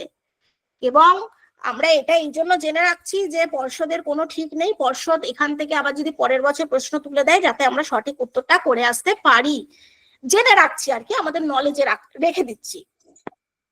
এবং সর্ব উপরে রয়েছে ভার্বাল সিম্বল। এই জ্ঞানটা তোমার অন্য ক্ষেত্রেও কাজে লাগবে, ঠিক আছে? এবারে আমরা বুঝবো যে তোমরা বলছো না সব থেকে ভালো শিখে অনুকরণের মাধ্যমে, সব থেকে ভালো শেখে। কেউ বলেছে অনুকরণ, কেউ বলেছে কিছু একটা। কিন্তু এডগার ডেল বলেছেন যে একটা শিশু সব থেকে ভালো শেখে হাতে কলমে কাজের মধ্যে দিয়ে। যখন সরাসরি, স্বীকার করো, আমরা এখন মনে পড়েছে, যখন ডাইরেক্ট পারপাসফুল এক্সপেরিয়েন্স আমরা লাভ করতে পারবো, তখন আমরা সব থেকে ভালো, সেটা আমাদের ব্রেনে সব থেকে বেশি স্থায়ী হবে, সেটা আমরা ভুলে যাব না। যেমন কি আমরা যখন সক্রিয়ভাবে হাতে কলমে কোনো কাজ করি, সেটা প্রবলেম সলভিং মেথড হতে পারে, বা আর কি কি হতে পারে, problem solving method, project method হতে পারে। এই জায়গাগুলো আমরা দীর্ঘদিন ব্রেনে সেভ রাখি, কারণ কি সেটা নিজেরা আমরা হাতে কলমে করে থাকি, তাই না? তো সব থেকে আমরা মনে রাখতে পারি, সব থেকে ব্রেনে বেশি সেভ হয় ডাইরেক্ট পারপাসফুল এক্সপেরিয়েন্স। মানে সরাসরি উদ্দেশ্যমূলক অভিজ্ঞতা। তাহলে এটা গেল সর্বনিম্ন। একটা শিশু হাতে কলমে যখন কাজ করবে তখন সে সব থেকে ভালো মনে রাখতে পারবে, কোনো প্রবলেম নেই। আচ্ছা, এবারে আর সব থেকে গেল ভার্বাল, বাচনিক, তোমরা বলেছো। এবার দেখো, এটাকে আবার 3 ভাগে ভাগ করা হয়েছে, একটা হচ্ছে ইনঅ্যাক্টিভ, একটা হচ্ছে আইকনিক, একটা হচ্ছে অ্যাবস্ট্রাক্ট, তাই তো? তো ইনঅ্যাক্টিভটা কি? সক্রিয়তামূলক। তোমাদের কাছে রিকোয়েস্ট করছি একটু মন দিয়ে বোঝো। এই পিডিএফটা বোঝার পরে তোমাদের আর কোথাও কিচ্ছু করতে হবে না, শুধু পিডিএফটা কাছে রেখে দিও, পরীক্ষার আগে দুবার চোখ বুলিয়ে এক্সাম হলে যেও, এর বাইরে আর কিছু এখান থেকে পড়তে হবে না। সবাইকে বলছি, যে কজন লাইভে আছো, ইনঅ্যাক্টিভ মানে হচ্ছে সক্রিয়তা, ইনঅ্যাক্টিভ মানে সক্রিয়ভাবে যে কাজগুলো আমরা করে থাকি, সম্পাদন করে থাকি। আচ্ছা, সমস্যা নেই, ইনঅ্যাক্টিভ। তো ইনঅ্যাক্টিভের মধ্যে রয়েছে এইগুলো। কন্ট্রাক্টিভ এক্সপেরিয়েন্স, এটা কি গো? কল্পিত অভিজ্ঞতা। যখন কল্পনায় অভিজ্ঞতার মাধ্যমে আমরা কোনো কিছু মনে রাখি তখনও কিন্তু সেটা আমাদের ব্রেনে বেশ স্থায়ী হয়। ড্রামাটাইজ এক্সপেরিয়েন্স, যখন আমরা নাটকীয় অভিজ্ঞতার মাধ্যমে মনে রাখি, যেমন আমরা প্রত্যেকে স্কুলে বা প্রশিক্ষণ যখন নিয়েছি কলেজে, যেমন ওই যে এক্সাম্পল অবাক জলপান ধরো কেউ করেছো, সেখানে যে চরিত্রগুলো যে হয়েছে, যে চরিত্রগুলোকে আমরা নিয়েছি জীবনে, আমি হয়তো কিছু একটা ক্যারেক্টার করছি, এবার ক্যারেক্টারটার মধ্যে আমি ঢুকে যাচ্ছি বা ক্যারেক্টারটা আমি খুব বুঝতে পারছি, তাহলে সেটা আমার ব্রেনে অনেক স্থায়ী হবে। ডেমনস্ট্রেশন, যেটা প্রতিপাদন, কোন একটা, যখন আমাকে কোনো একটা ডেমো দেখিয়ে যখন আমাকে সেই বিষয়ে জ্ঞান দান করা হয়, বা কোন একটা ডেমো দেখে যখন আমি কোনো বিষয়ে জ্ঞান লাভ করে থাকি, সেটাও ব্রেনে অনেকদিন স্থায়ী হয়। ফিল্ড ট্রিপ, যখন কোনো ট্রিপ, আমি না পাহাড়, স্যার আমাকে পাহাড় পড়াচ্ছে, আমি পাহাড় সম্পর্কে বিশেষ কিছুই জানি না, তো স্যার বললো চলো তাহলে আমাদের স্কুলের কাছাকাছি ওই পাহাড়টা আছে, ওখান থেকে আমরা একটু ঘুরে আসি, দেখে আসি, জ্ঞান নিয়ে আসি। আমরা সবাই হই হই করে গেলাম। এবার ওখান থেকে আমি যে পাহাড়ের জ্ঞানটা পেলাম, বই পড়ে সেটা কোনোদিন হতো না। ওই যে চাক্ষুষ দেখা, চাক্ষুষ জ্ঞান লাভ করা, সেটা ব্রেনে বেশি ক্যাপচার করছে, সেটা হচ্ছে ফিল্ড ট্রিপ।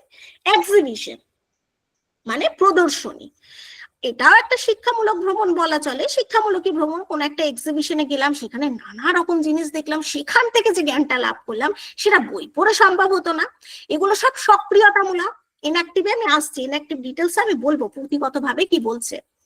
আচ্ছা, তাহলে এইটুকু পর্যন্ত চলে গেল ইনঅ্যাক্টিভ স্টেজ। ইনঅ্যাক্টিভটা একটু দেখে নিই, সক্রিয়তার স্তর। এই স্তরে শিশুরা নিজে কাজটি সম্পাদন করে জ্ঞান অর্জন করতে চায়, অর্থাৎ এখানে শিখন হয় হাতে কলমে। এই স্তরে সক্রিয়তা প্রাধান্য পায়, সেই জন্য এই স্তরকে শিখনে কার্যকারী করতে গেলে বিষয় সংক্রান্ত হাতের কাজ করার সুযোগ দিতে হবে। মানে শিক্ষার্থীরা যেখানে নিজে নিজে সক্রিয়তার মাধ্যমে মানে অংশগ্রহণ করে জ্ঞান লাভ করে। কোনো সমস্যা নেই, ইনঅ্যাক্টিভ স্টেজ বুঝতে তোমাদের কোনো সমস্যা নেই। আচ্ছা, আইকনিক, আইকন মানে তো চোখ, তাই তো? সবাই জানি আইকন মানে হচ্ছে চোখ, মানে দেখা, যেটা আমি চোখে দেখছি। তাহলে আমার দেখার কাজগুলো শুধু আইকনিক। আমি টেলিভিশন দেখছি, তাই তো? টেলিভিশন দেখছি, এটা হচ্ছে আইকনিক। মোশন পিকচার হচ্ছে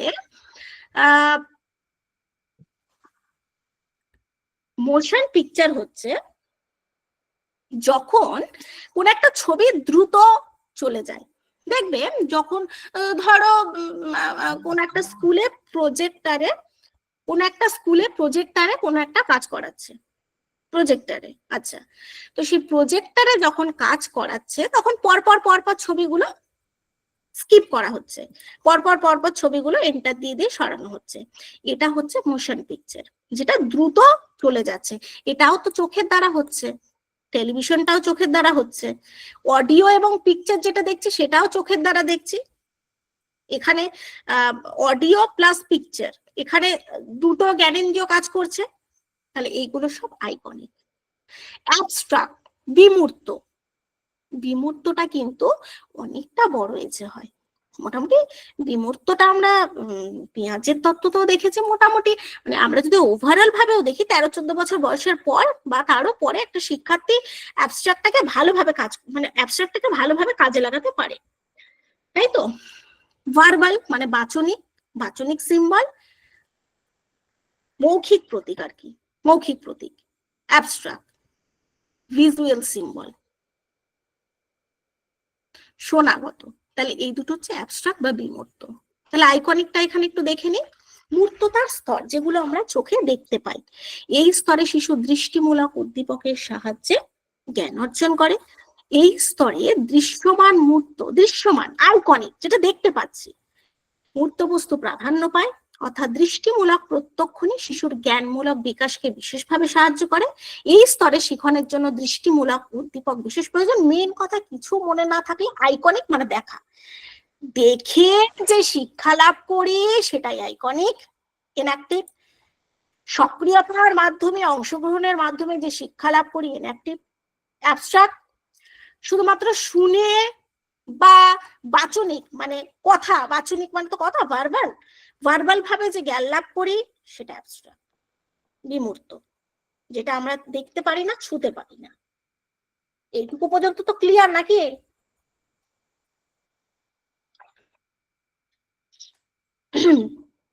আচ্ছা, ভিজুয়াল টিচিং এইডস ব্যবহার করবে, যেমন ত্রিভুজের ধারণা দিতে গেলে ত্রিভুজের ছবি দেখানো একান্তভাবে প্রয়োজন। মূর্ত, আমি দেখে যেগুলো শিখবো। এইটুকু পর্যন্ত তো ক্লিয়ার। সিম্বলিক, সাংকেতিক, এই স্তরে ধারণা অর্জনের সময় ব্যক্তির সংকেত, চিহ্ন, যুক্তি প্রকৃতির ব্যবহার করে। এই স্তরে ব্যক্তি বিমূর্ত চিন্তন করতে পারে। এই স্তরে ব্যক্তির কঠিন বিমূর্ত সাংকেতিক ধারণা অর্জন করতে সক্ষম হয়। এটুকু ক্লিয়ার কিনা একটু দেখে নি, তারপরে পরের গল্পে আবার যাচ্ছি। আচ্ছা, এইটুকু ক্লিয়ার। অ্যাবস্ট্রাক্ট মানে বিমূর্ত, ঠিক আছে? সমাপ্তি। অ্যাবস্ট্রাক্ট মানে হচ্ছে বিমূর্ত, যেটা চোখে দেখা যায় না, ধরা যায় না, ছোঁয়া যায় না। বোঝা গেল?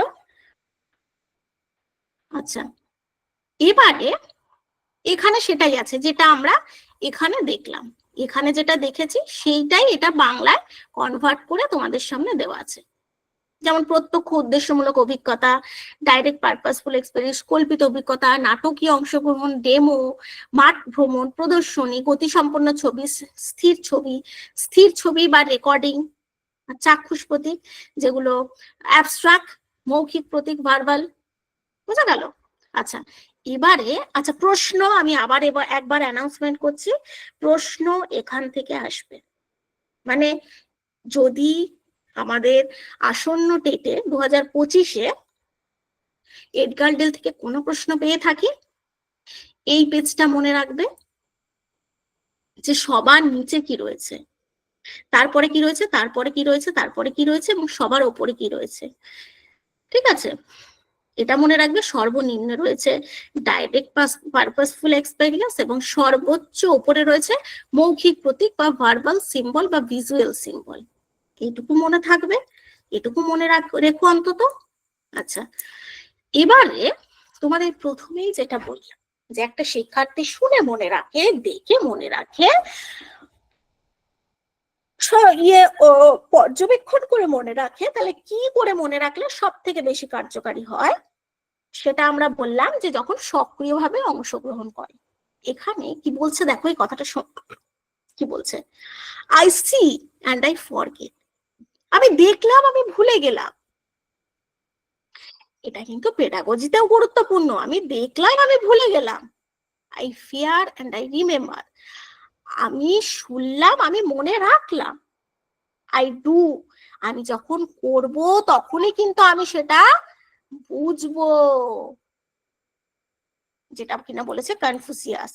আমি যখন সেটা হাতে কলমে করব তখনই কিন্তু আমি কিন্তু সেটা বুঝবো, তাই তো?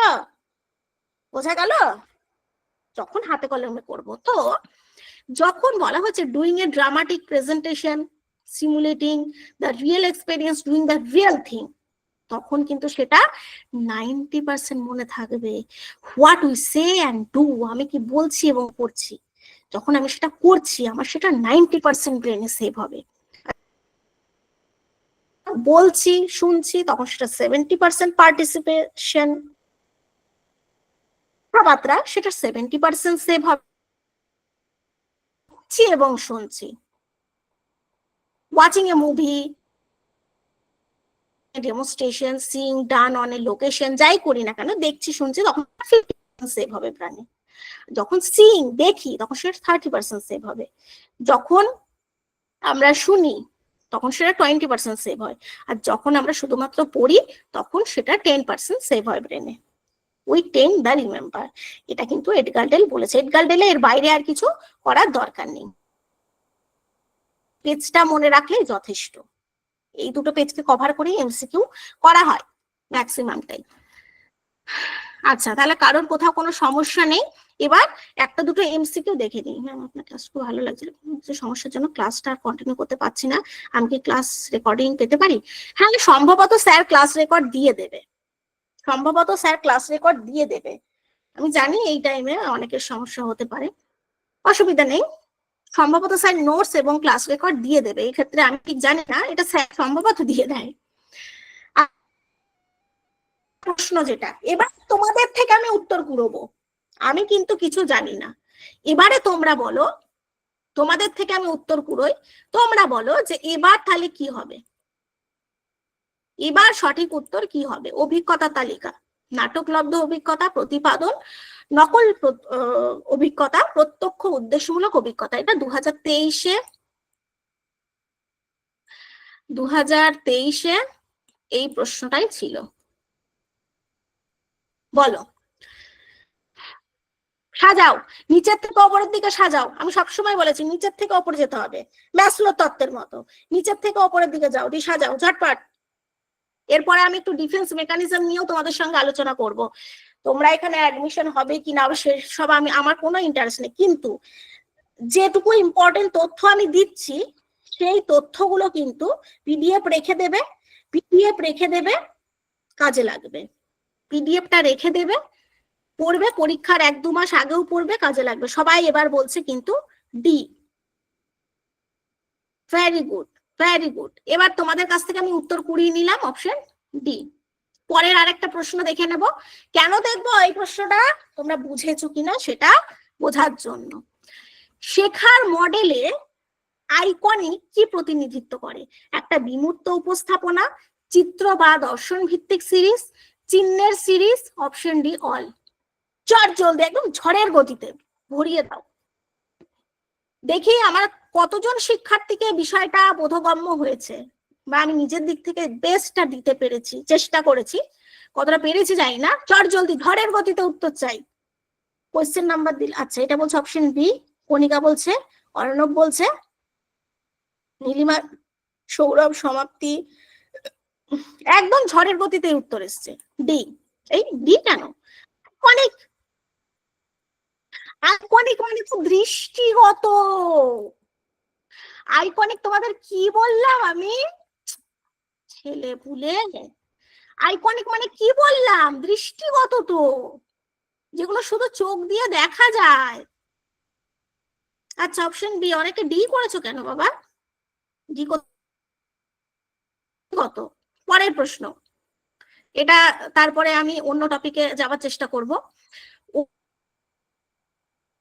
কোন শ্রেণীকক্ষের বাইরের জন্য প্রকৃত পরিদর্শন, বালস, television and motion picture, study TRIPS,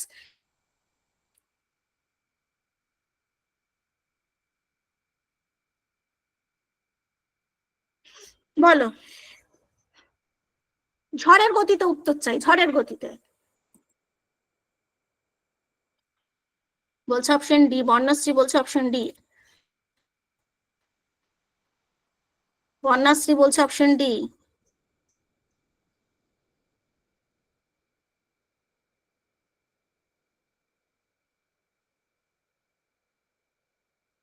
সব কটাকে পিটুনে দেবো। বলছে অভিজ্ঞতার সংকুতে কোন শ্রেণীকক্ষের পরিস্থিতি পরিদর্শন জড়িত, প্রকৃত পরিদর্শন জড়িত, কি হবে?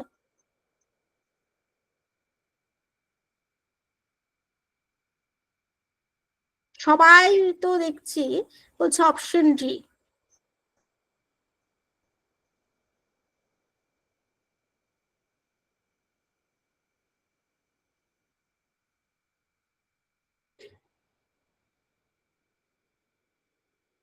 কিন্তু এটার তো সঠিক উত্তর ফিল্ড ট্রিপ হবে। শ্রেণীকক্ষের বাইরের পরিস্থিতি পর্যবেক্ষণ করার জন্য প্রকৃত পরিদর্শন জড়িত, স্টাডি ট্রিপস, শিক্ষাগত ট্রিপস। এবার একটা জিনিস আমি তোমাদেরকে একটু ক্লিয়ার করে দিই, একটু মন দিয়ে দেখো। এবার তোমাদের তো প্রশ্ন আসতে পারে, ম্যাডাম তাহলে স্টাডি ট্রিপস আর এক্সিবিশনের পার্থক্যটা বলুন। আমরা অপশন ডি করলাম, ভালো করে বোঝো। ফিল্ড ট্রিপ মানে স্টাডি ট্রিপস এর কথা বলছি, শিক্ষার্থীদের বিদ্যালয়ের বাইরে, রেকর্ড বা খাতায় লিখে নিতে পারো। ফিল্ড ট্রিপ হচ্ছে বিদ্যালয়ের বাইরে কোনো বাস্তব স্থান পরিদর্শন করে শেখার একটা কার্যক্রম। তাহলে এক্সিবিশন কি? এক্সিবিশন এইরকম শিক্ষার্থীদের তৈরি করা উপকরণ। তোমরা হাতে পুতুল তৈরি করলে, বল তৈরি করলে, ফাইল তৈরি করলে, বাতনি রুমাল তৈরি করলে, যা খুশি শিক্ষামূলক উপকরণ, মডেল, প্রকল্প ইত্যাদি প্রদর্শনের একটা কার্যক্রম। পার্থক্যটা বোঝাতে পারলাম ফিল্ড ট্রিপ আর এক্সিবিশনের? আচ্ছা, ফিল্ড ট্রিপ কি? বিদ্যালয়ের বাইরে, উদ্যান, প্রয়োজন মতো, হ্যাঁ, কোনো কোথাও একটা গেলে, উদ্ভিদ উদ্যান, যা কিছু গেলে সেটা হচ্ছে ফিল্ড ট্রিপ।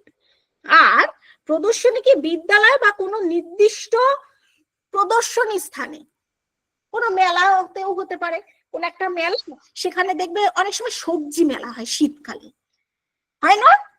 যেখানে কিনা যার বাগানে যত বড় বড় ফল ফলেছে সেই সবজি একটা এক্সিবিশন করা হয়। তো এই ডিফারেন্সিয়েশনটা আমরা গুলিয়ে ফেলেছিলাম, যার জন্য আমরা সবাই অপশন ডি করেছিলাম। আশা করি এখন তোমাদের ক্লিয়ার। এই তো সুভাষ। আচ্ছা, তাহলে মোটামুটি ক্লিয়ার। এবারে যেহেতু আমি তোমাদের ডিফেন্স মেকানিজম থেকে প্রশ্ন আসে এবং খুব ভাইটাল একটা পার্ট, আমি ওটা একটু আলোচনা করব, সেই তো আমি ছোট্ট করে একটু আলোচনা করছি। তোমরা একটু মন দিয়ে দেখবে, একটু মন দিয়ে দেখে নাও। কেন বলছি? কারণ এখান থেকে বিগতবার বলবো না, এখান থেকে প্রশ্ন প্রাইমারি টেটে এসেছে, মানে এই জায়গাগুলো থেকে। এবার যে কজনা লাইনে আছো একটু মন দিয়ে দেখো। তোমাদের কিছুক্ষণ আগে বা সিলেবাস আলোচনা প্রসঙ্গে বলেছিলাম, যখন আমাদের জীবনের ব্যালেন্সটা রক্ষা করতে পারে না ইগো, তখন একটা মনের মধ্যে একটা অস্বস্তি তৈরি হয় এবং নিজেকে আমরা সেফ জোনে নিয়ে যেতে চেষ্টা করি। মানে নিজেকে আমি দোষ করিনি, আমি ভালো, এরকম টাইপের একটা ভাবনাতে আমরা নিয়ে আসতে চেষ্টা করি। তো তখন আমরা মানে প্রতিরক্ষা কৌশল বা ডিফেন্স মেকানিজম গুলো রাখতে পারে, সেটা আমি এক্সাম্পল সহ তোমাদের বলে দেবো। প্রতিরক্ষা ছিলাম, ভালো করে দেখো, শুরু করছি আমি। ডিফেন্স মেকানিজমের প্রথমে যেটা আমরা পাবো সেটা হচ্ছে ডিনাইল,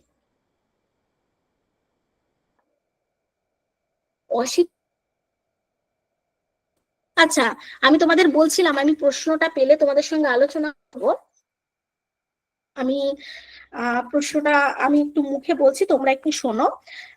মানে পশ্চিমবঙ্গের যে প্রাইমারি টেট পরীক্ষার প্রশ্ন, সেখানে 2013-তে এই প্রশ্নটা এসেছিল, এখান থেকে এসেছিল।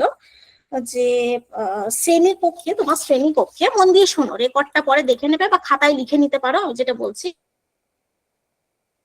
সলভ করেছো তারাও জানবে, যে তোমার শ্রেণীকক্ষে কোনো শিশু, মন দিয়ে শোনো, একটু রিকোয়েস্ট আমার, আর এই ক্লাসটা তো বারবার ফিরে আসবে না, তোমার শ্রেণীকক্ষের কোনো শিশু তার সর্বদা অন্য প্রিভিয়াস ইয়ার্স কোশ্চেন, তোমার শ্রেণীকক্ষের কোনো শিশু তার ব্যর্থতার দায় সর্বদা অন্য শিশুর ওপর চাপিয়ে দেয়, সে কোন ধরনের প্রতিরক্ষণ কৌশল ব্যবহার করে। তোমার যদি অপশন গুলোতে কনসেপ্ট ক্লিয়ার, তোটা তো ঠিক করে আসতে পারবে, কনসেপ্ট ক্লিয়ার নয় ম্যাডাম, ভীষণ আনকমন, এইভাবে। তো প্রশ্নটা আশা করি বোঝা গেছে, চলো শুরু করছি। এটা হচ্ছে এমন একটা প্রতিরক্ষা কৌশল যেখানে ব্যক্তি বাস্তবতাকে অস্বীকার করে, বাস্তবটাকে মেনে নিতে পারে না। কারণ যেটা কষ্ট, আমি বলছি না পুঁথিগত যেটা আমি নোটসে দিচ্ছি সেটা মনে রাখো, এটা আমি একবারে বলছি না, শুধু একটা রিকোয়েস্ট করব, প্রত্যেকটা অপশনের সঙ্গে নিজেদের মতো একটা এক্সাম্পল অ্যাড করে মনে রাখো। শুধু একটা জিনিস আমাকে তোমরা বলো, আমাদের কষ্ট দেয় যে মনে পড়লেই আমার ভীষণ কষ্ট হয়, নিজেকে তলিয়ে ফেলি, সেটাকে আমরা মনে করতে চাই না, চাই না, সেটাকে আমরা মনে করতে চাই। হয়তো তোমার অতীতের কোন একটা কষ্ট রয়েছে, একটা বেদনার জায়গা রয়েছে, যেটা মনে করলে ভীষণ তুমি ব্যথা পাও, বেদনা পাও, চোখ করতে চাই, সেটাকে অস্বীকার করতে চাই, একই কারণ নিজেকে ভালো রাখা, নিজেকে ভালো রাখার জন্য, সেটাই হচ্ছে ডিনাইল। বোঝা গেল? যেটা আমাদের কষ্ট দেয় সেটা ভুলে যেতে চাই, যেটাকে আমরা অস্বীকার করি সেটা হচ্ছে ডিনাইল। আবারও বলছি, এটা হচ্ছে এটা এমন একটা প্রক্রিয়া যেখানে ব্যক্তি তার মানসিকভাবে অস্বস্তিকর চিন্তা, ইচ্ছা, স্মৃতিকে অবচেতনে ঠেলে দেয়। আচ্ছা, তো প্রথমে কি থাকে? সচেতন, তারপরে থাকে সচেতন বাস্তবসম্মত, প্রাকচেতনে আমরা কোনো স্মৃতি, ঘটনা মাইন্ড করতে পারি, আর অচেতন হচ্ছে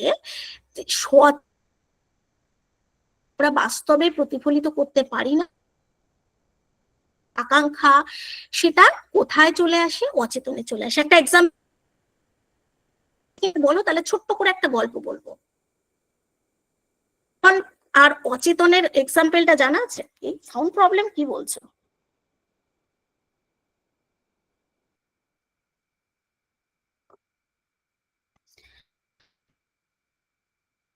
স্টুডেন্টস ঠিক আছে?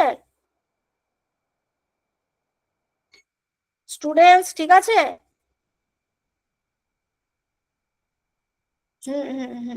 এবারে বলো, সচেতন আর অচেতনের মানে ব্যাপারটা কি সবার ক্লিয়ার আছে, না ছোট্ট করে একটা গল্প বলে দেবো? বলো, বারবার বলছি এই ক্লাসটা তো আর ফিরে আসবে না। আচ্ছা আচ্ছা, সকলের ক্লিয়ার আছে, সবাই হ্যাঁ বলছে, ঠিক আছে। আচ্ছা আচ্ছা, গল্প শুনবে তন্ময়? চলো তাহলে একটা ছোট্ট গল্প বলেই ফেলি, ছোট্ট গল্প বলে আমি সচেতন আর অচেতনার পার্থক্যটা একটু ক্লিয়ার করে দিই। সচেতন বাস্তব নিয়ে চলে, যেমন ইগো বাস্তব নিয়ে চলে। যদি আমার ক্লাস ভালো লাগে খাতায় লিখে রাখতে পারো, যদি প্রয়োজন মনে হয়, নইলে রেকর্ডটা সম্ভবত পেয়ে যাবে, স্যারকে বলবে।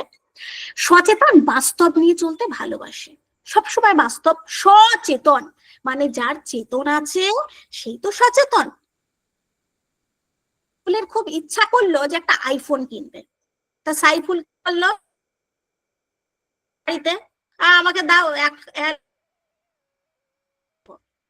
শুনে তো বাড়িতে সবার মাথার হাত। আমাদের মতো মধ্যবিত্ত ফ্যামিলি, সাথে সাথে 1 লাখ টাকা ছেলেকে দেবো আইফোন কিনবে, আপাতত সামর্থ্য নেই, ধরে নিলাম, থাকলে থাকুক, আমাদের গল্প প্রসঙ্গ নেই, সামর্থ্য নেই। তা ছেলেকে বলছে, হ্যাঁ আগে নিজের পায়ে দাঁড়াও, আগে ভালো করে একটা চাকরি পাও, জীবনে প্রতিষ্ঠিত হও, তারপরে নিজের স্বপ্ন নিজে পূরণ করবে, এখন আমাদের সামর্থ্য নেই। সাইফুল চোখ দিয়ে অঝরে কান্না করছে। সাইফুল তখন ভেবে দেখলো সত্যিই তো, আমি তখন চাকরির জন্য পড়াশোনা করছি, আমি পায়ের মাটি শক্ত করতে চেষ্টা করছি, নিজের স্বপ্ন পূরণের জন্য চেষ্টা করছি, আগে স্বপ্ন পূরণ করি তারপরে আমি আইফোন কিনবো। আচ্ছা, তো সাইফুল তোমার স্বপ্নটা কি তুমি কি করবে? তোমার যে স্বপ্নটা সেটা কি তুমি কর্পূরের মতো উড়িয়ে দেবে? স্বপ্নটা কি মন থেকে কেউ ডিলিট করে? কোনো স্বপ্ন কেউ মন থেকে ডিলিট করে না। তাহলে কি করে? প্রশ্নটা এখানে, তাহলে কি করে? ওই যে আইফোনের যে স্বপ্নটা সাইফুল দেখেছিল, স্বপ্নটা সচেতন থেকে চলে এলো অচেতন।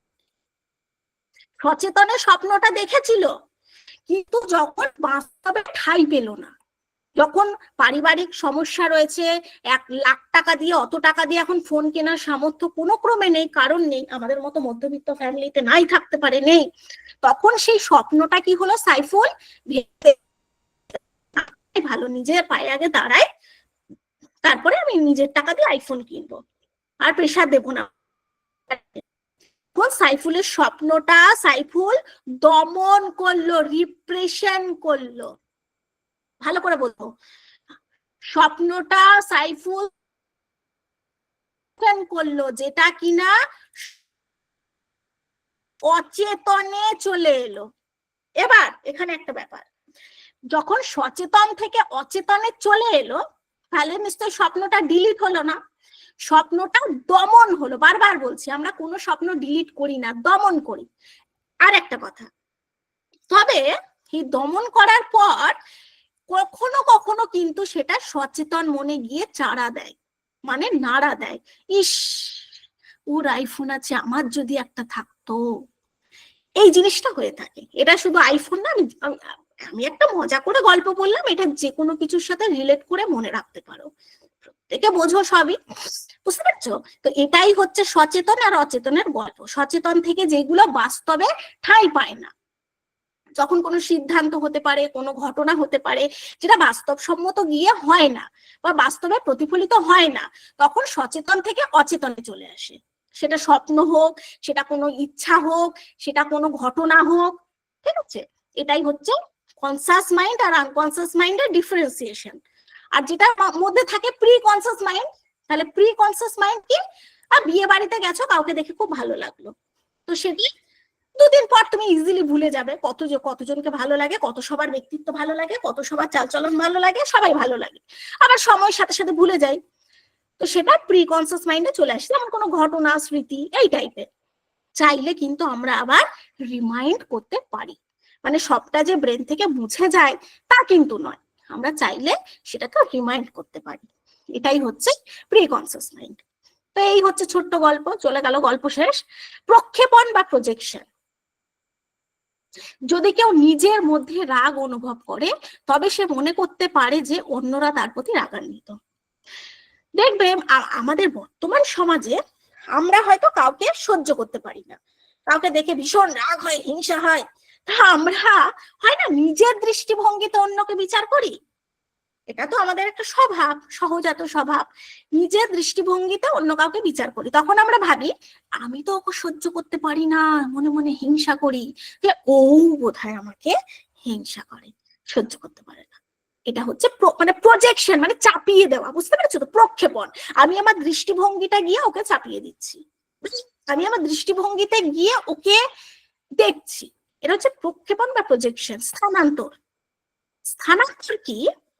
ডিসপ্লেসমেন্ট, মানে এই তোমরা স্থানান্তর মানে কি? স্থান পরিবর্তন হচ্ছে। তুমি স্কুলে গেছো, টিচার আজকে তোমাকে বকা দিয়েছে, এই পড়া পারিস নি, হাত পাত দিলে 2টো কঞ্চির বাড়ি, তুমি ভীষণ রেগে গেছো, স্যার আমাকে মারলো, হ্যাঁ যেটা পড়ে গেছিলাম সেটা ধরলো না, যেটা পড়ে যায়নি সেটা ধরলো, আমাকে বকা দিল, ভীষণ রেগে গেছো, স্বাভাবিক কথা। বাড়িতে এসছো, বাড়িতে খেতে ডাকছে, বাবু খাবি আয়, খাবো না, যাও, খাবো না। তাহলে কি হচ্ছে? রাগটা গিয়ে তুমি বাড়িতে দেখাচ্ছ, কারণ বাড়িতে তো মা, বাড়িরা তোমাকে ভালোবাসে, তোমার দুর্বলতার জায়গা, তুমি ওদেরকে গিয়ে রাগ দেখাচ্ছ। টিচার যে তোমাকে কঞ্চির বাড়ি দিল, তুমি তো টিচারকে রাগ দেখাতে পারলে না, কারণ আমরা সব সময় দুর্বলতার জায়গাতেই রাগ দেখাই, যারা আমাদের প্রতি দুর্বল। তাদের উপরেই রাগটা দেখায়। আবার ফ্রয়েড অ্যাম্বিভ্যালেন্স বলে একটা কথা বলেছে। অ্যাম্বিভ্যালেন্স, সেখানে কি আমরা সব থেকে কাকে বেশি ভালোবাসি? আমার সমস্ত উডবি শিক্ষকরা বলবে যে ম্যাডাম আমরা মাকে ভালোবাসি, ম্যাক্সিমাম শিক্ষার্থীরা বলবে ম্যাডাম বাবাকে ভালোবাসি বা বাবাকে মাকে ভালোবাসি, বিবাহিতরা বলবে হাজবেন্ডকে ভালোবাসি, কেউ বলবে ওয়াইফকে ভালোবাসি, কেউ বলবে সন্তানকে ভালোবাসি। আমরা যাকে যত বেশি ভালোবাসি তার উপর আমরা তত বেশি রাগ দেখাই। কারণ কি, আমাদের অভিমানের জায়গা, এবং তাকে আমরা সব থেকে রাগও দেখাই, তাকে আমরা সব থেকে ভালোবাসি। এটা ভালোবাসার মানুষের উপরে প্রযুক্ত হয়, যাকে ফ্রয়েড বলেছে অ্যাম্বিভ্যালেন্স। আচ্ছা, সেটা গেল। তো এটা হচ্ছে স্থানান্তর, মানে দুর্বলের ওপর আমরা রাগ দেখাই, সবলের ওপর আমরা রাগ দেখাতে পারি না। রেশনালাইজেশন, পরীক্ষার ফল খারাপ করলে বলার চেষ্টা করে যে প্রশ্নগুলো খুব কঠিন ছিল বা শিক্ষক পক্ষপাতদুষ্ট করেছেন। এই জায়গাগুলো একটু মনে রাখলে ভালো হয়। যেহেতু প্রিভিয়াস ইয়ার্সে এখান থেকে প্রশ্ন দিয়েছে, কাজেই তো পর্ষদের ব্যাপার, তো বুঝতেই পারছো আমি কি বলতে চাইছি। পরীক্ষা কেমন হলো তোমাদের? সমাপ্তি পরীক্ষা কেমন হলো? আর বলবেন না ম্যাডাম এত আনকমন প্রশ্ন দিয়েছে, যেগুলো পড়ে গেছে সেগুলো দেয়নি, আনকমন প্রশ্ন দিয়েছে। আবার তৃপ্তিকে বললাম, তৃপ্তি পরীক্ষা কেমন হয়েছে? তৃপ্তি বললো ম্যাডাম আর বলবেন না, পরীক্ষা 10 দিন আগে থেকে আমার এত জ্বর, এত লুজ মোশন, ভালো হয়নি। পরীক্ষা 10 দিন আগে থেকে জ্বর, কিন্তু 12 মাস আগে কি করছিলে? 12 মাসে তো 1 বছর। এটা এক্সাম্পল। মানে আমাদের সবসময় রেডি থাকে, যুক্তি একটা রেডি থাকে, নিজের দোষ ঢাকার জন্য আমরা সবসময় যুক্তি দিতে পারি। তোমরা রাগ করো না, আমি কিন্তু এক্সাম্পল দিয়ে বলছি তোমাদের, হ্যাঁ, কেউ রাগ করবে না। তো আমাদের এক্সাম্পল সবসময় রেডি হয়। পরীক্ষা স্যার দুমুখমি করেছে, স্যার কঠিন প্রশ্ন দিয়েছে, আনকমন প্রশ্ন দিয়েছে, আমার শরীর খারাপ, ডট ডট। রিঅ্যাকশন ফরমেশন, কেউ যদি নিজের ভেতরে ঈর্ষাবোধ করে তবে সেই ব্যক্তির প্রতি অতিরিক্ত সদয় আচরণ হয়। কেউ আমাকে ভীষণ হিংসা করে। বর্তমান সমাজে আমরা মানুষ কেন চিনতে পারি না জানো? কেউ আমাকে খুব হিংসা করে, এটা স্বাভাবিক, হিংসা করবে স্বাভাবিক, অস্বাভাবিক কিছু নয়, এটা ব্যক্তি বিশেষের বৈশিষ্ট্য, ব্যক্তিত্ব। এবারে কিন্তু তার আচরণ এত ভালো, এত ভালো, এত ভালো যে আমরা বুঝতেই পারি না, মনে হয় যে সে আমাকে ভীষণ ভালোবাসে। এটা হচ্ছে একটা দুমুখী ব্যাপার। রিঅ্যাকশন ফরমেশন, উদ্গতি, সাবলিমেশন, অপ্রীতিকর উত্তেজনা কমানোর জন্য কোনো সামাজিক বা সেবামূলক কাজে নিয়োজিত হওয়া। যারা অসামাজিক কাজ বেশি করে তারা সমাজের প্রতি দায়িত্ববোধ বেশি দেখায়, দেখনদারিটা বেশি, মনে রাখবে। সামাজিক কাজ করছে না, দেখনদারি, তার খারাপ কাজ ঢাকার জন্য সামাজিক কাজ দেখনদারি করছে। এটা হচ্ছে উদ্গতি বা সাবলিমেশন, শিশু সুলভ আচরণ। যখন আমার ভীষণ দুঃখ হয়েছে, জানো, আমি ভীষণ কষ্ট পেয়েছি, কারোর কাছে ভীষণ কষ্ট পেয়েছি, তো আমি জানি আজকে আমার এই এজে এসে কাঁদা উচিত নয়, বা আমার চোখের জলের দাম কেউ দেবে না, বা আমি কাঁদলে সে আমার মনের ভাবটা বুঝতে পারবে না, আমার আবেগটা বুঝতে পারবে না, আমার কিছু বুঝতে পারবে না। তাও আমি ছেলে মানুষের মতো কাঁদছি হাউ মাউ করে। কেন জানো? আমি মানসিক চাপে পড়লে ছোটবেলায় আচরণ বা অভ্যাসে ফিরে যায়। একজন প্রাপ্তবয়স্ক যদি যে মানসিক চাপে পড়ে কান্নাকাটি শুরু করে তবে শিশুর মতো আচরণ করে। এখানে সোশ্যালাইজেশন থেকে একটা খুব গুরুত্বপূর্ণ জায়গা আমি কম্পেয়ার করি একটু, কারণ তোমরা আমার গল্পগুলো মোটামুটি ভালোই শুনছো। সোশ্যালাইজেশনে বলা হচ্ছে, যখন আমরা সোশ্যালাইজেশন করবো আমরা দেখবো, সেখানে বলা হচ্ছে যে একটা শিশু, বুঝতে পেরেছো, একটা পরিবারে একটা শিশু আছে, কিন্তু যখন নবাগত আর একটা শিশু আসে তখন কি হয়, বড় শিশুটির ওপর আমরা অ্যাটেনশন কম দিয়ে ফেলি এবং ছোট শিশুর ওপর আমরা অত্যধিক অ্যাটেনশন দিয়ে ফেলি। এটা স্বাভাবিক, যেহেতু সে নবাগত ছোট শিশু, তার কেয়ার বেশি প্রয়োজন হচ্ছে। বড় শিশুটি তখন ভাবতে থাকে যে আমাকে বোধহয় কম ভালোবাসছে, আমার ভালোবাসাটা ভাগ হয়ে গেছে, আমাকে আর আগের মতো ভালোবাসে না, আমাকে আগের মতো যত্ন করে না। তখন বড় শিশুটি অ্যাটেনশন পাওয়ার জন্য ছোটদের মতো আচরণ করতে থাকে, শুধুমাত্র অ্যাটেনশন পাওয়ার জন্য। তাহলে সবাই ওকে ভালোবাসবে, মানে আগের মতো অ্যাটেনশন পাবে। আসলে হঠাৎ করে ছোট শিশুর আগমনে মেনে নিতে পারেনি, যার জন্য এরকম হচ্ছে। তো অ্যাটেনশন পাওয়ার জন্য শিশু সুলভ আচরণ করে, যেটাকেও আমরা বলতে পারি রিপ্রেশন। আর হ্যাঁ, আর এই দুটো বিচ্ছিন্নকরণ। কেউ যদি ক্যান্সারে আক্রান্ত হয় তবে সে আবেগ প্রকাশ করে না, বৈজ্ঞানিক দিক নিয়ে আলোচনা করে, বিষয়টা নিয়ে খুব একটা গুরুত্ব দেয় না। আর সাপ্রেশন বা মানে রিপ্রেশনের মতো হলেও পার্থক্য হলো এখানে ব্যক্তি সচেতন ভাবে তার আবেগকে দূরে সরিয়ে রাখে। কেউ পরীক্ষার আগে ব্যক্তিগত সমস্যা নিয়ে ভাবতে চায় না এবং পরে এটা নিয়ে চিন্তা করবে বলে ঠিক করে। প্রতিক্রিয়া বিলম্বিত করা, মানে সে তার রিয়াকশনটা একটু লেটে দিচ্ছে। বোঝা গেল? তো আবারও বলছি 2023-এও এখান থেকে প্রশ্ন এসেছিল। আচ্ছা, এটার উত্তর কি হবে বলো তো, মন দিয়ে শোনো, আমি একটু দেখি। অজুহাত দেখানো, আচ্ছা, তো আমি লাস্ট বিগত বছরে বললাম যে টেটে যে প্রশ্নটা এসেছিল আমি সেই প্রশ্নটা লাস্ট একটু করি, তোমরা একটু দেখে নাও। দেখে নাও মানে একটু শোনো আমি কি বলছি, হ্যাঁ একটু শোনো।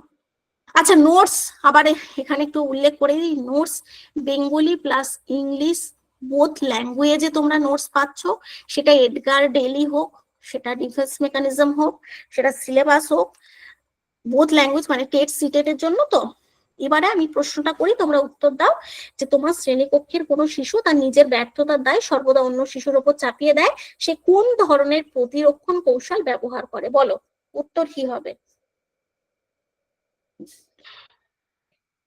উত্তর কি হবে বলো?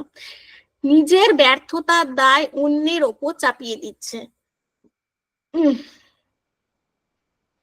নিজের ব্যর্থতার দায় সর্বদা অন্য শিশুর ওপর চাপিয়ে দেয়, সে কোন ধরনের প্রতিরক্ষণ কৌশল ব্যবহার করে?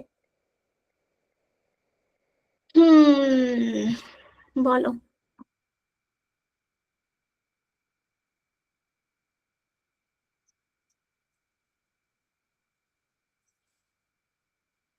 দেখি কে কি কমেন্ট সেকশনে কমেন্ট করছো। প্রক্ষেপণ, সাইফুল বলছে প্রক্ষেপণ, টুম্পা স্বতন্ত্রতা কিছু একটা বলেছে, প্রক্ষেপণ, ডিনাইল, প্রজেকশন, অস্বীকার। অস্বীকার হয় কি করে, এখানে তো কেউ অস্বীকার করছে না। হ্যাঁ তা ঠিক, অস্বীকার ঠিকই বলেছো, বাংলাতে ঠিকই আছে। বাকিরা অনেকজন আছো লাইভে, উত্তর এত কম কেন সেটাই তো বুঝি না, বলো বাকিরা। যারা প্রজেকশন করেছো একদম সঠিক উত্তর, প্রজেকশন, এই সরি প্রক্ষেপণ যারা করেছে একদম সঠিক উত্তর প্রক্ষেপণ। আমি আরেকবার বলে দিই, প্রক্ষেপণ হচ্ছে নিজের দোষ বা অক্ষমতা অন্যের ওপর আরোপ করা, নিজের দোষ বা অক্ষমতা অন্যের ওপর আরোপ করা, যেটা আমরা সব সময় করে থাকি। নিজের দোষ, নিজের দুর্বলতা, নিজের জ্ঞান কিছুই যাচাই করি না, আমরা অন্যকে দোষারোপ করতে থাকি। এবারে বলি যে আজকে আমি দুটো ছোট ছোট টপিক নিয়ে, মানে দুটো ছোট ছোট জায়গা নিয়ে, ডিফেন্স মেকানিজম, এডগার ডেল, এই ছোট ছোট দুটো জায়গা নিয়ে আলোচনা করলাম, প্লাস সিলেবাসটাও মোটামুটি ডিটেলস আলোচনা করেছি। তো প্রত্যেককে বলবো তোমরা প্রত্যেকেই টেটের বা সিটেটের যাই বলো না কেন, কোয়েশ্চেন প্যাটার্ন প্রত্যেকেই জানো, কারণ কোয়েশ্চেন প্যাটার্ন খুব ডিপ হবে, ভীষণ ডিপ হবে, এবং কোয়েশ্চেন আমরা দেখেছি ব্যাখ্যামূলক হয়।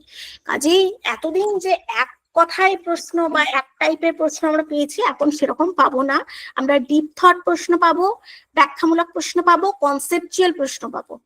তো তোমাদের আমি এই কথাটুকু বলতে পারি, আমি যে এমসিকিউ গুলো করাবো, মানে হয়তো এমসিকিউ তো তোমাদের প্রোভাইড করাই হয়, সিলেবাস শেষের পরে প্রচুর মক টেস্টও করানো, মানে মক টেস্ট দেওয়া হয়, তো সেগুলো তো তোমরা পাবেই, তার সঙ্গে মানে আমি ওই কনসেপ্টটা কিন্তু ফুল ক্লিয়ার পাচ্ছ। এক্সাম হলে গিয়ে তোমাকে ভাবতে হবে না যে এই প্রশ্নের উত্তর এইটা হবে তো, এটা ভাবতে হবে না, কারণ আমি আবারও এইটুকু কথা দিচ্ছি, কনসেপ্ট ফুল ক্লিয়ার করার দায়িত্ব আমার, বোঝার দায়িত্ব যেমন তোমার, মানে লড়তে হবে যেমন তোমাকে, তেমনি কনসেপ্ট ক্লিয়ার করার দায়িত্ব কিন্তু আমার। আর কনসেপ্ট কমন কিন্তু তুমি এক্সাম হলে পাবে, ফুল কনসেপ্ট তুমি কমন পাবে এক্সাম হলে, এই কথাটুকু খাতায় লিখে রাখো, মিলিয়ে নিও। কিন্তু ওই 10টা কোয়েশ্চেন আমি 10টাই তোমাকে এক্সামে কমন দেব এটা আমি বলতে পারছি না, কনসেপ্ট কমন পাবে এটা একদম 100% শিওর। তো আজকের ক্লাস নিয়ে ওভারঅল কারোর কোনো প্রশ্ন আছে? আজকের ক্লাস নিয়ে ওভারঅল কারোর কোনো প্রশ্ন আছে?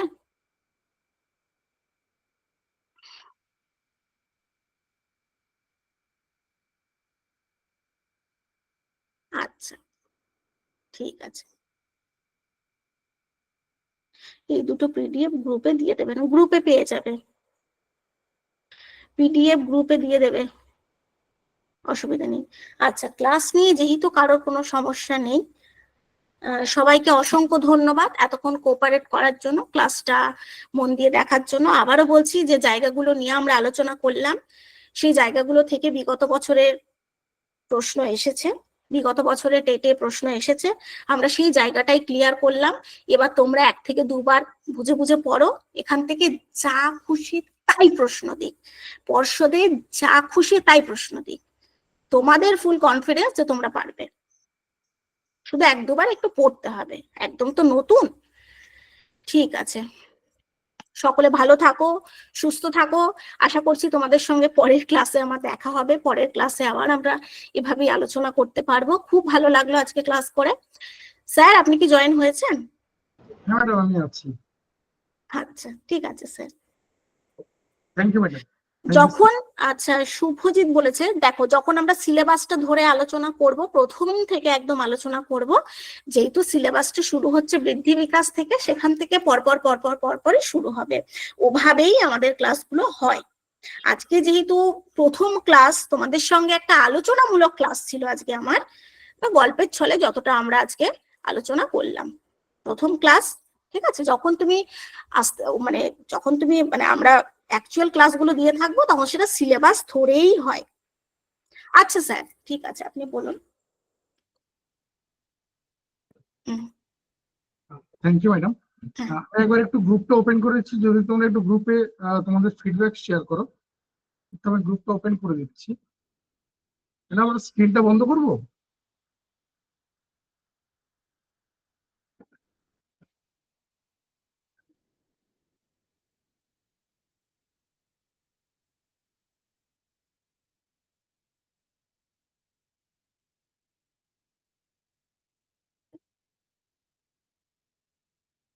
গ্রুপটা ওপেন করে দিচ্ছি, একটা মিনিট। আমি এখান থেকে স্ক্রিনও শেয়ার করে রাখছি, যাতে করে সময় নষ্ট না হয়। আশা করি স্ক্রিন দেখতে পাচ্ছ।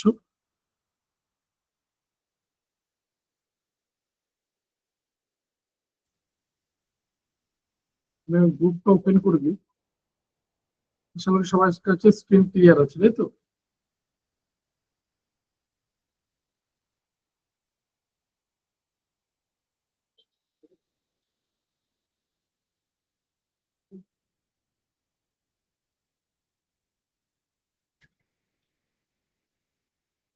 দেখো, গ্রুপটা ওপেন আছে।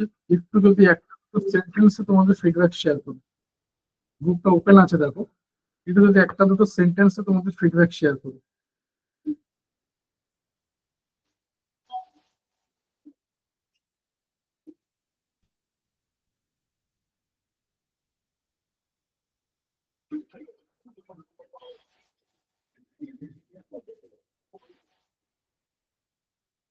একটা দুটো সেন্টেন্সে যদি একটু ফিডব্যাক শেয়ার করো।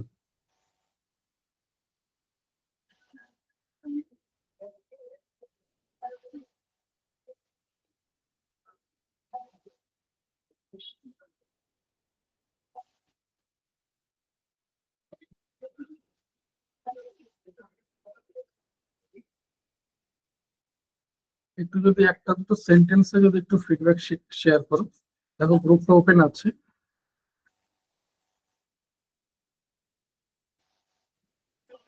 আমি বলবো, যারা খুব ভালো লিখছো, তো আমি বলবো লিখো না।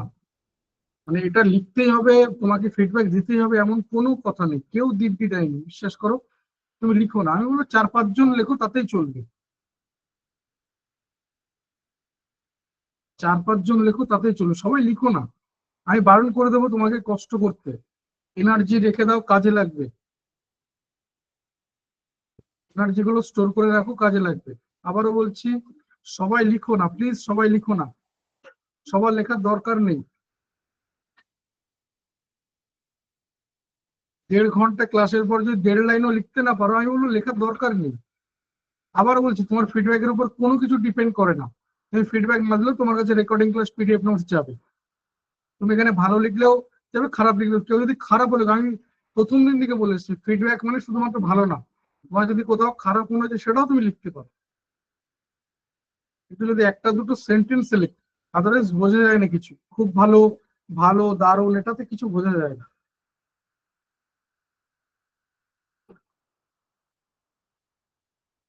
প্রায় টাইম হয়ে গেছে। যারা ফিডব্যাক শেয়ার করছে একটু ফাস্ট করো, এরপর গ্রুপটা বন্ধ করে দেবো।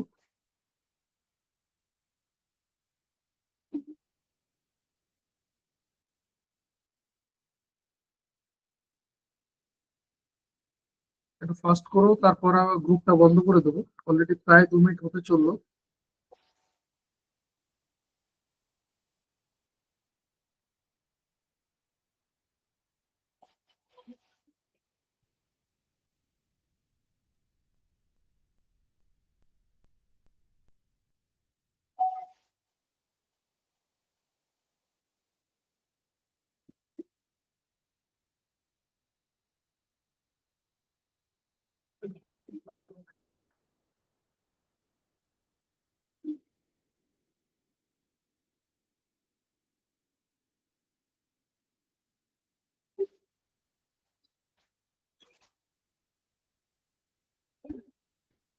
একটু ফাস্ট করো, গ্রুপটা বন্ধ করে দেবো।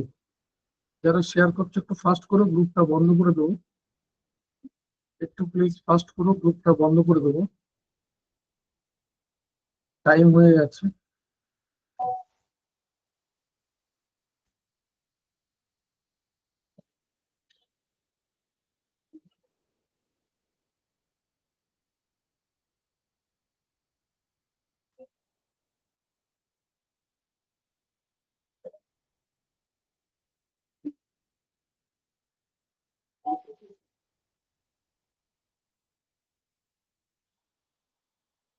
আমি গ্রুপটা বন্ধ করলাম।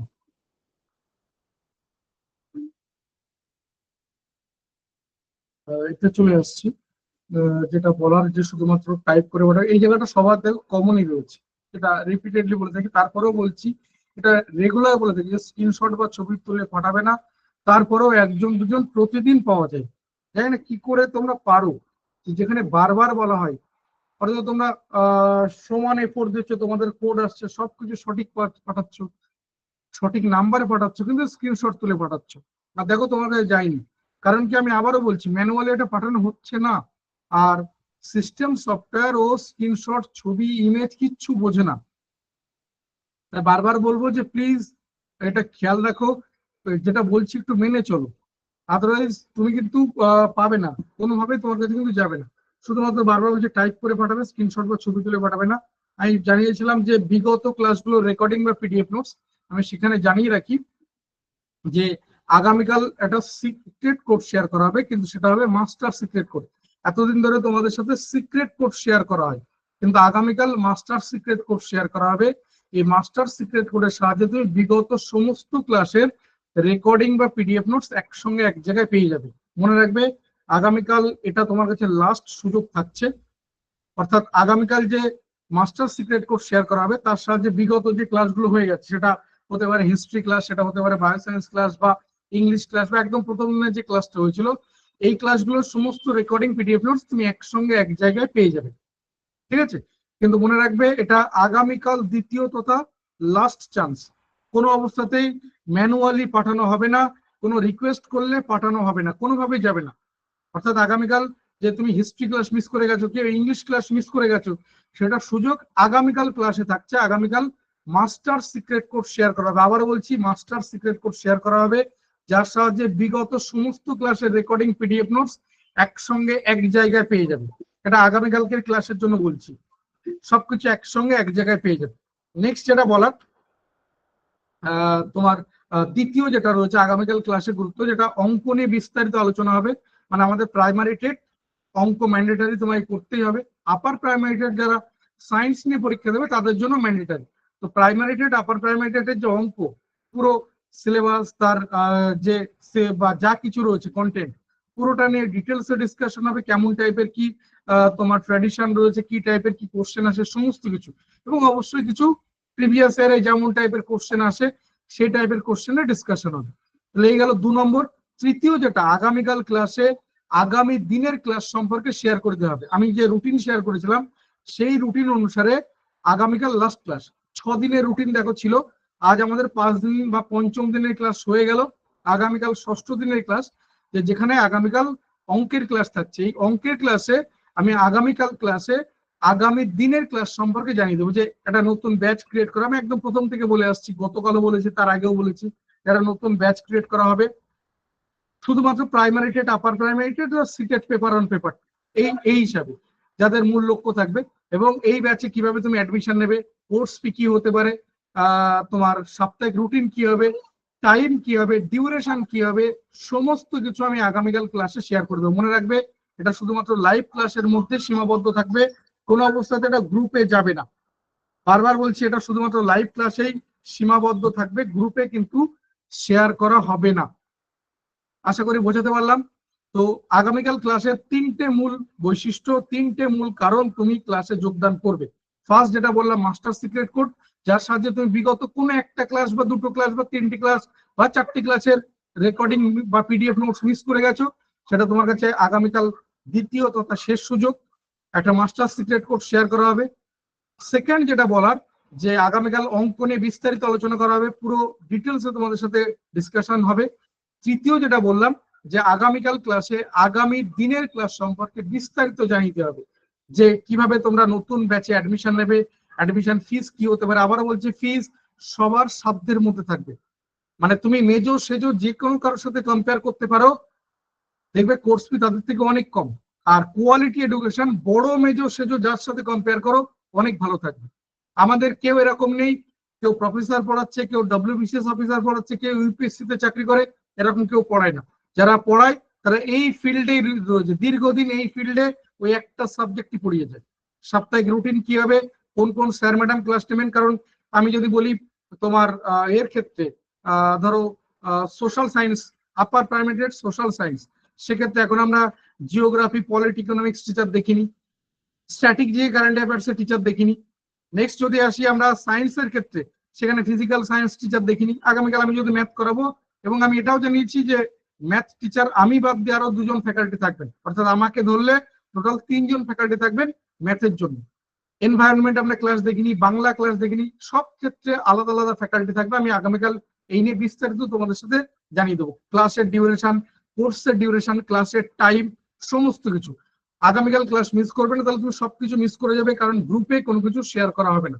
নেক্সট, শুধুমাত্র টাইপ করে পাঠাবে, কোনো স্ক্রিনশট বা ছবি তুলে পাঠাবে না, শুধুমাত্র হোয়াটসঅ্যাপ করবে। আর নিচে যে মোবাইল নাম্বার দেওয়া রয়েছে সেই নাম্বারে শুধুমাত্র কোড পাঠাবে। আমি কোডে চলে আসছি, লাভ ইউ মাস্টারজি যেটা রয়েছে, আর এই নাম্বারটাতে পাঠাবে। মনে রাখবে, আগামীকাল এই মোবাইল নাম্বারটা পাল্টে যাবে, আগামীকাল এই মোবাইল নাম্বার সেম থাকবে না, ঠিক আছে? এটা আমি প্রথমে বলে রাখলাম, আগামীকাল কিন্তু এই মোবাইল নাম্বার সেম থাকবে না।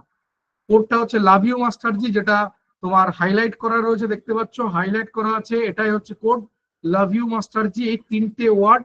আর পাঠাবে কোন নাম্বার, 6291515880। মানে বিগত যারা 4 দিন ধরে সিক্রেট কোড পাঠিয়ে আসছো, তারা এই নাম্বারেই কোড পাঠালেই হবে, মানে সেম নাম্বার 6291515880। তোমার মানে সবাই বোধহয় এই নাম্বারটা সবার কাছে পরিচিত হয়ে গেছে। কিন্তু আগামীকাল কিন্তু মাস্টার সিক্রেট কোড অন্য একটা নাম্বার শেয়ার করা হবে, অর্থাৎ আগামীকাল যে হোয়াটসঅ্যাপ নাম্বার থাকবে সেই নাম্বারটা কিন্তু পুরোপুরি ডিফারেন্ট থাকবে। এই জায়গাটা খেয়াল রেখো, সতর্ক থেকো। আশা করি সবাই পেয়ে গেছো, কারো কোথাও কোনো অসুবিধা নেই, তাই তো? তো জানিও যে কত নম্বর গ্রাফে দাঁড়িয়ে রয়েছে, কত নম্বর গ্রাফে, জানিও যে কত নম্বর গ্রাফে দাঁড়িয়ে রয়েছে। দয়া করে প্লিজ, মানে সমস্ত রকম বলছি, দয়া করে প্লিজ অনুগ্রহ করে কৃতজ্ঞতাবশত রেকর্ডিং ক্লাস মানে পিডিএফ নোটস এর জন্য সিক্রেট কোডটা কমেন্ট বক্সে শেয়ার করবে না প্লিজ। তোমার মন অনেক বড় হতে পারে, কিন্তু সেই বড় মন এখানে দেখাবে না প্লিজ। আর আমি বলবো যে কত নম্বর গ্রাফে দাঁড়িয়ে রয়েছে যদি একটু জানাও। আগামীকাল লাইভ ক্লাস মিস করবে না, সেক্ষেত্রে কিন্তু তুমি সমস্ত কিছু মিস করে যাবে, একটু জানিও প্লিজ। মানে এখনো যারা রয়েছে তারা সবাই প্রথম দিনে ক্লাস করোনি, তার মানে প্রথম দিনে ক্লাস করোনি। তাই না? আমরা দেখবে প্রত্যেক দিন, মানে তুমি কখনো দেখেছো যে আর্মি যারা, মানে ওরা সব থেকে বেশি ডিসিপ্লিন মেনটেন করে, জানো তো? যারা আর্মি বা ইভেন পুলিশরাও, মানে এই এই টাইপের প্রফেশনে যারা রয়েছে তারা সব থেকে বেশি ডিসিপ্লিন হয়। আমরা টিচাররা কিন্তু অতটা ডিসিপ্লিন নই, খেয়াল করে দেখবে। আর সমস্ত রকম মানে যা কিছু বলো না কেন, কনসেন্ট্রেশন বলো কি ফোকাস বলো, সমস্ত কিছুতে ওরা এগিয়ে রয়েছে। খেয়াল করে দেখো, ওরা প্রত্যেক দিন একটা নির্দিষ্ট টাইমে করে, প্রত্যেকটা কথা রেসপন্স করে। দেখবো ওদের যে মার্চ হয় যেগুলো, যেগুলো মাঠে দাঁড়িয়ে যে প্যারেড করে বা কিছু, দেখবে সবাই সমানভাবে সমান আওয়াজে করছে। কিন্তু আমি এই কথাটা বলেও তোমাদের থেকে বলাতে পারিনি বা করাতে পারিনি যে আমার দ্বারা সম্ভব, আমি পারবো, আমি করবো, আমি করে দেখাবো। প্রবলেম যা আসুক সব প্রবলেম আমি সলভ করবো, প্রবলেম সবকিছু আমার, আমি সলভ করবো, কাউকে আমি হেল্প নেবো না। কেউ এগুলোকে বলতে পারোনি কখনো পর্যন্ত। ঠিক আছে? তো তুমি জেনে রেখো ব্যাপারটা ঠিক তোমার সাথে সেই রকম টাইপেরই ট্রিটমেন্ট হবে, এটা ঠিক এরকমটাই। আর যেটা বলার যে যারা সিক্রেট কোড পাঠিয়ে রেখেছো, আমি সবাইকে অনুগ্রহ করে বলবো যে কোনোভাবে এক্সট্রা মেসেজ করার কোনো দরকার নেই। তোমার কাছে রেকর্ডিং ক্লাস পিডিএফ নোটস যাবেই, এই দায়িত্ব এই দায়বদ্ধতা আমার। এর জন্য কোনো এক্সট্রা মেসেজ করার কোনো মানে ফোন করার বা কোনো কিছুর দরকার নেই, তোমার কাছে যাবেই, এই দায়িত্ব আমার। তাই বারবার বলবো যে দয়া করে এক্সট্রা কোনো মেসেজ করার দরকার নেই। নেক্সট যেটা বলবো যে আগামীকাল লাইভ ক্লাস মিস করবে না, মাস্টার সিক্রেট কোড বুঝতে পেরেছো। ম্যাথ ক্লাস এবং আগামী দিনের ক্লাস সম্পর্কে আমি পুরো ব্যাপারটা তোমাদের সাথে লাইভে জানিয়ে দেবো। কিন্তু লাইভ ক্লাসে যা কিছু কমিউনিকেশন কোনো কিছু গ্রুপে পৌঁছাবে না। অর্থাৎ গ্রুপে যারা যদি কেউ থাকছে বা আগামীকাল ক্লাস মিস করে যাচ্ছে, তাহলে শেয়ার কোনো কিছু জানতে পারবে না। রেকর্ডিং শেয়ার করা তো হবেই না, গ্রুপেও কোনো কিছু শেয়ার করা হচ্ছে না। তো সেই জন্য আর কি বলছি যে এই ব্যাপারটাকে খেয়াল রেখো। আগামীকাল ক্লাসে যেভাবে হোক, যেহেতু রবিবার ছুটির দিন রয়েছে, 1.5 ঘন্টা ক্লাসই থাকবে। দেখেছো এই পরপর যে কয়েকদিন ক্লাসগুলো হচ্ছে 1.5 ঘন্টা ক্লাসই হচ্ছে। পরবর্তীতে তো আমি এক্সট্রা টাইম নিচ্ছি, মানে তোমরা অ্যালাউ করছো বলে তোমরা এই যে এখনো রয়েছো, তো আমি কথা বলছি। আমাদের কিন্তু অলরেডি সমস্ত প্রসেস কমপ্লিট হয়ে গেছে। তো সেই জন্য আর কি বলছি যে আগামীকাল লাইভ ক্লাস মিস করবে না, সমস্ত কিছু মিস করে যাবে। 1.5 ঘন্টা লাইভ ক্লাস থাকবে, মানে পুরো 9টা থেকে, সরি 8টা থেকে ক্লাস শুরু হবে, 9টা 10, 15, ম্যাক্সিমাম 20 পর্যন্ত আমি এগুলো এই অঙ্কের ক্লাসে পুরো কনসেন্ট্রেশন করব। দেন শেষ 10 মিনিট বা 12 মিনিট সময় লাগবে আমার ওই এটা শেয়ার করতে। শেষ 10 থেকে 12 মিনিট সময় লাগবে আমার যে আগামী দিনের ক্লাস সম্পর্কে জানাতে বা বলতে। দেন একদম শেষে গিয়ে আমরা মাস্টার সিক্রেট কোড শেয়ার করে দেবো, দিয়ে আমি আগামীকাল ক্লাস থেকেও বিদায় নেবো। ঠিক এইরকমটাই কিন্তু থাকবে। তো সেই জন্য বলছি আগামীকাল লাইভ ক্লাস কেউ মিস করবে না, সেক্ষেত্রে তুমি কিন্তু সমস্ত কিছু মিস করে যাবে। কোনো কিছু গ্রুপে শেয়ার করা হবে না, বারবার বলছি যে এটা মাথায় রেখো, কোনো কিছু গ্রুপে শেয়ার করা হবে না।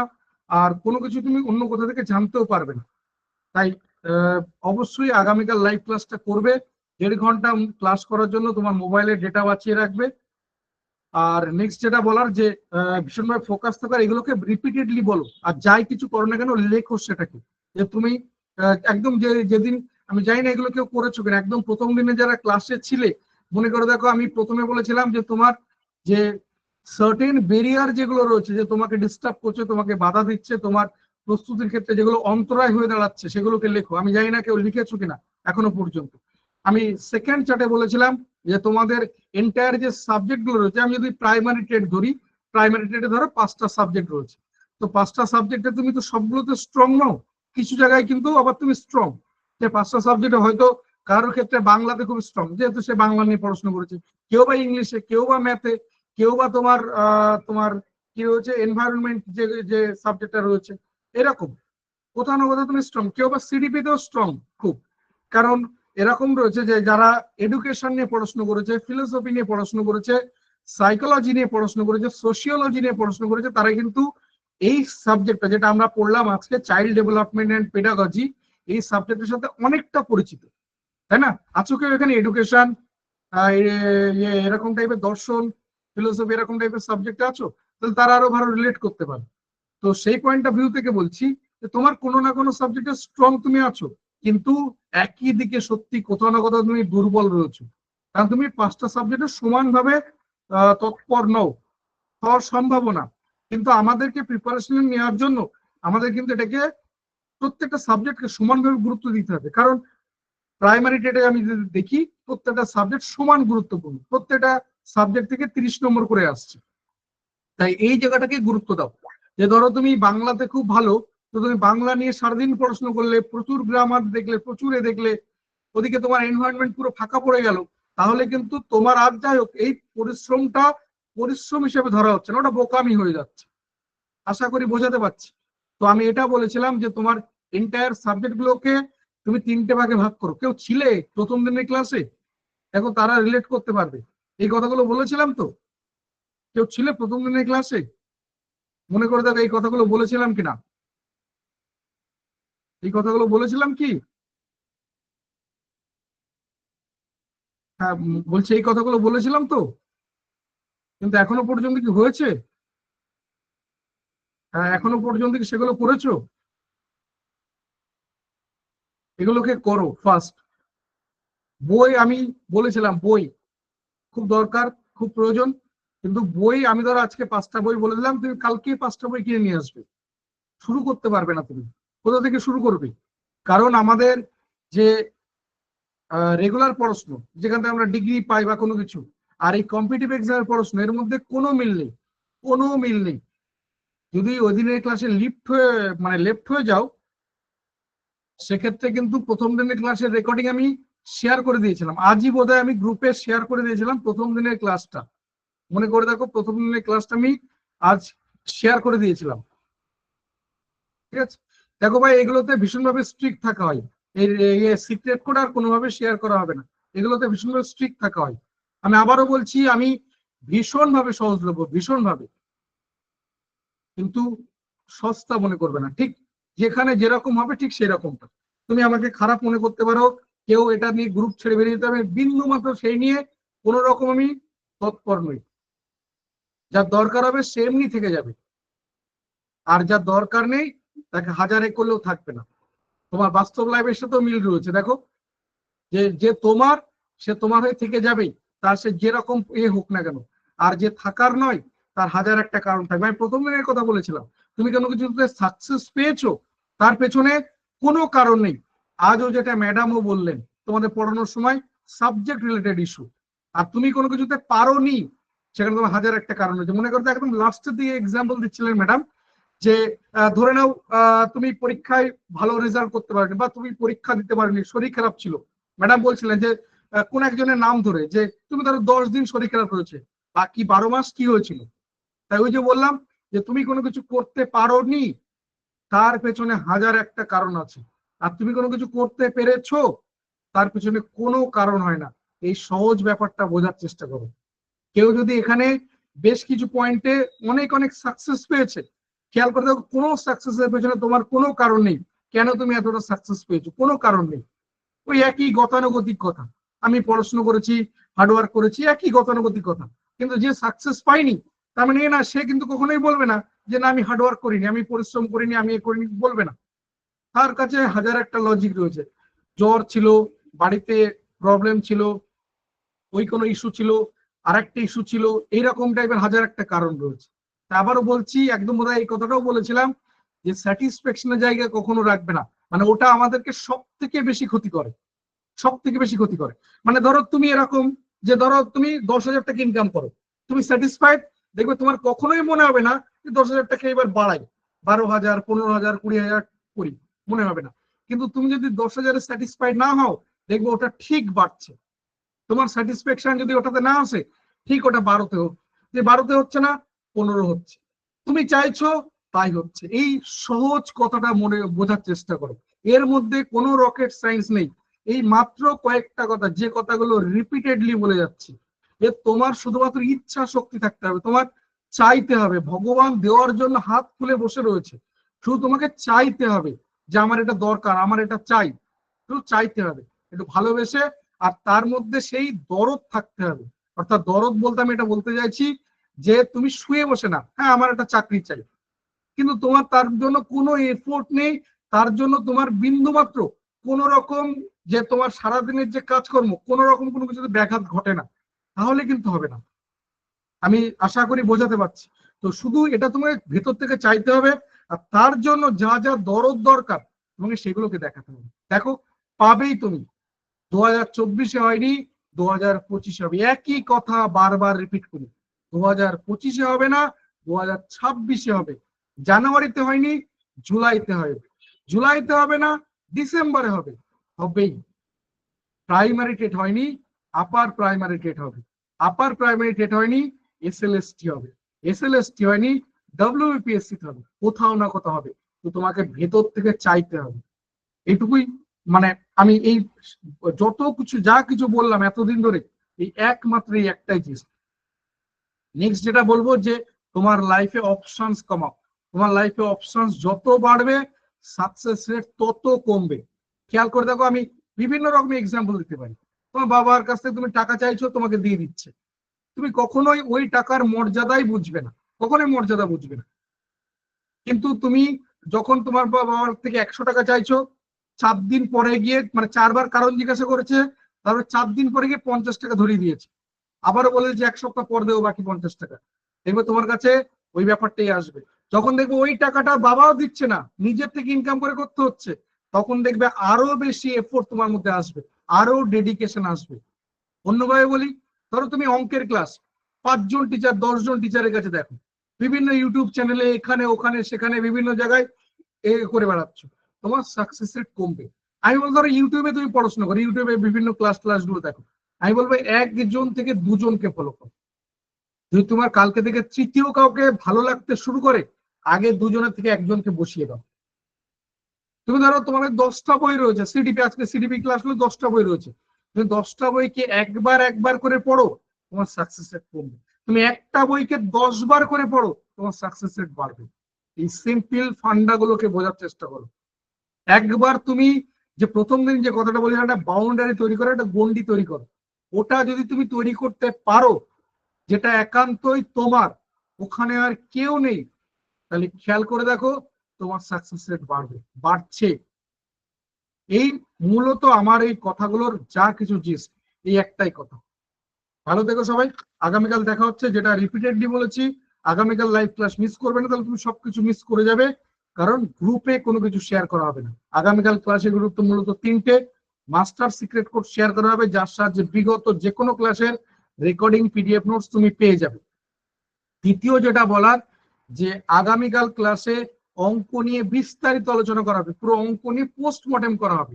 তৃতীয় যেটা, আগামীকাল ক্লাসে আগামী দিনের ক্লাস সম্পর্কে, নতুন ব্যাচ সম্পর্কে A to Z জানিয়ে দেওয়া হবে। কিভাবে অ্যাডমিশন নেবে, অ্যাডমিশন ফিস কত, কোন কোন স্যার ম্যাডাম ক্লাস করাবেন, কোর্সের ডিউরেশন, ক্লাসের duration, class time, class routine, মানে সাপ্তাহিক ক্লাস রুটিন যে হবে, সমস্ত কিছু, কোন কোন স্যার ম্যাডাম ক্লাস নেবেন, আমি সমস্ত কিছু আগামীকাল ক্লাসে বিস্তারিত তোমাদের সাথে শেয়ার করে দেবো।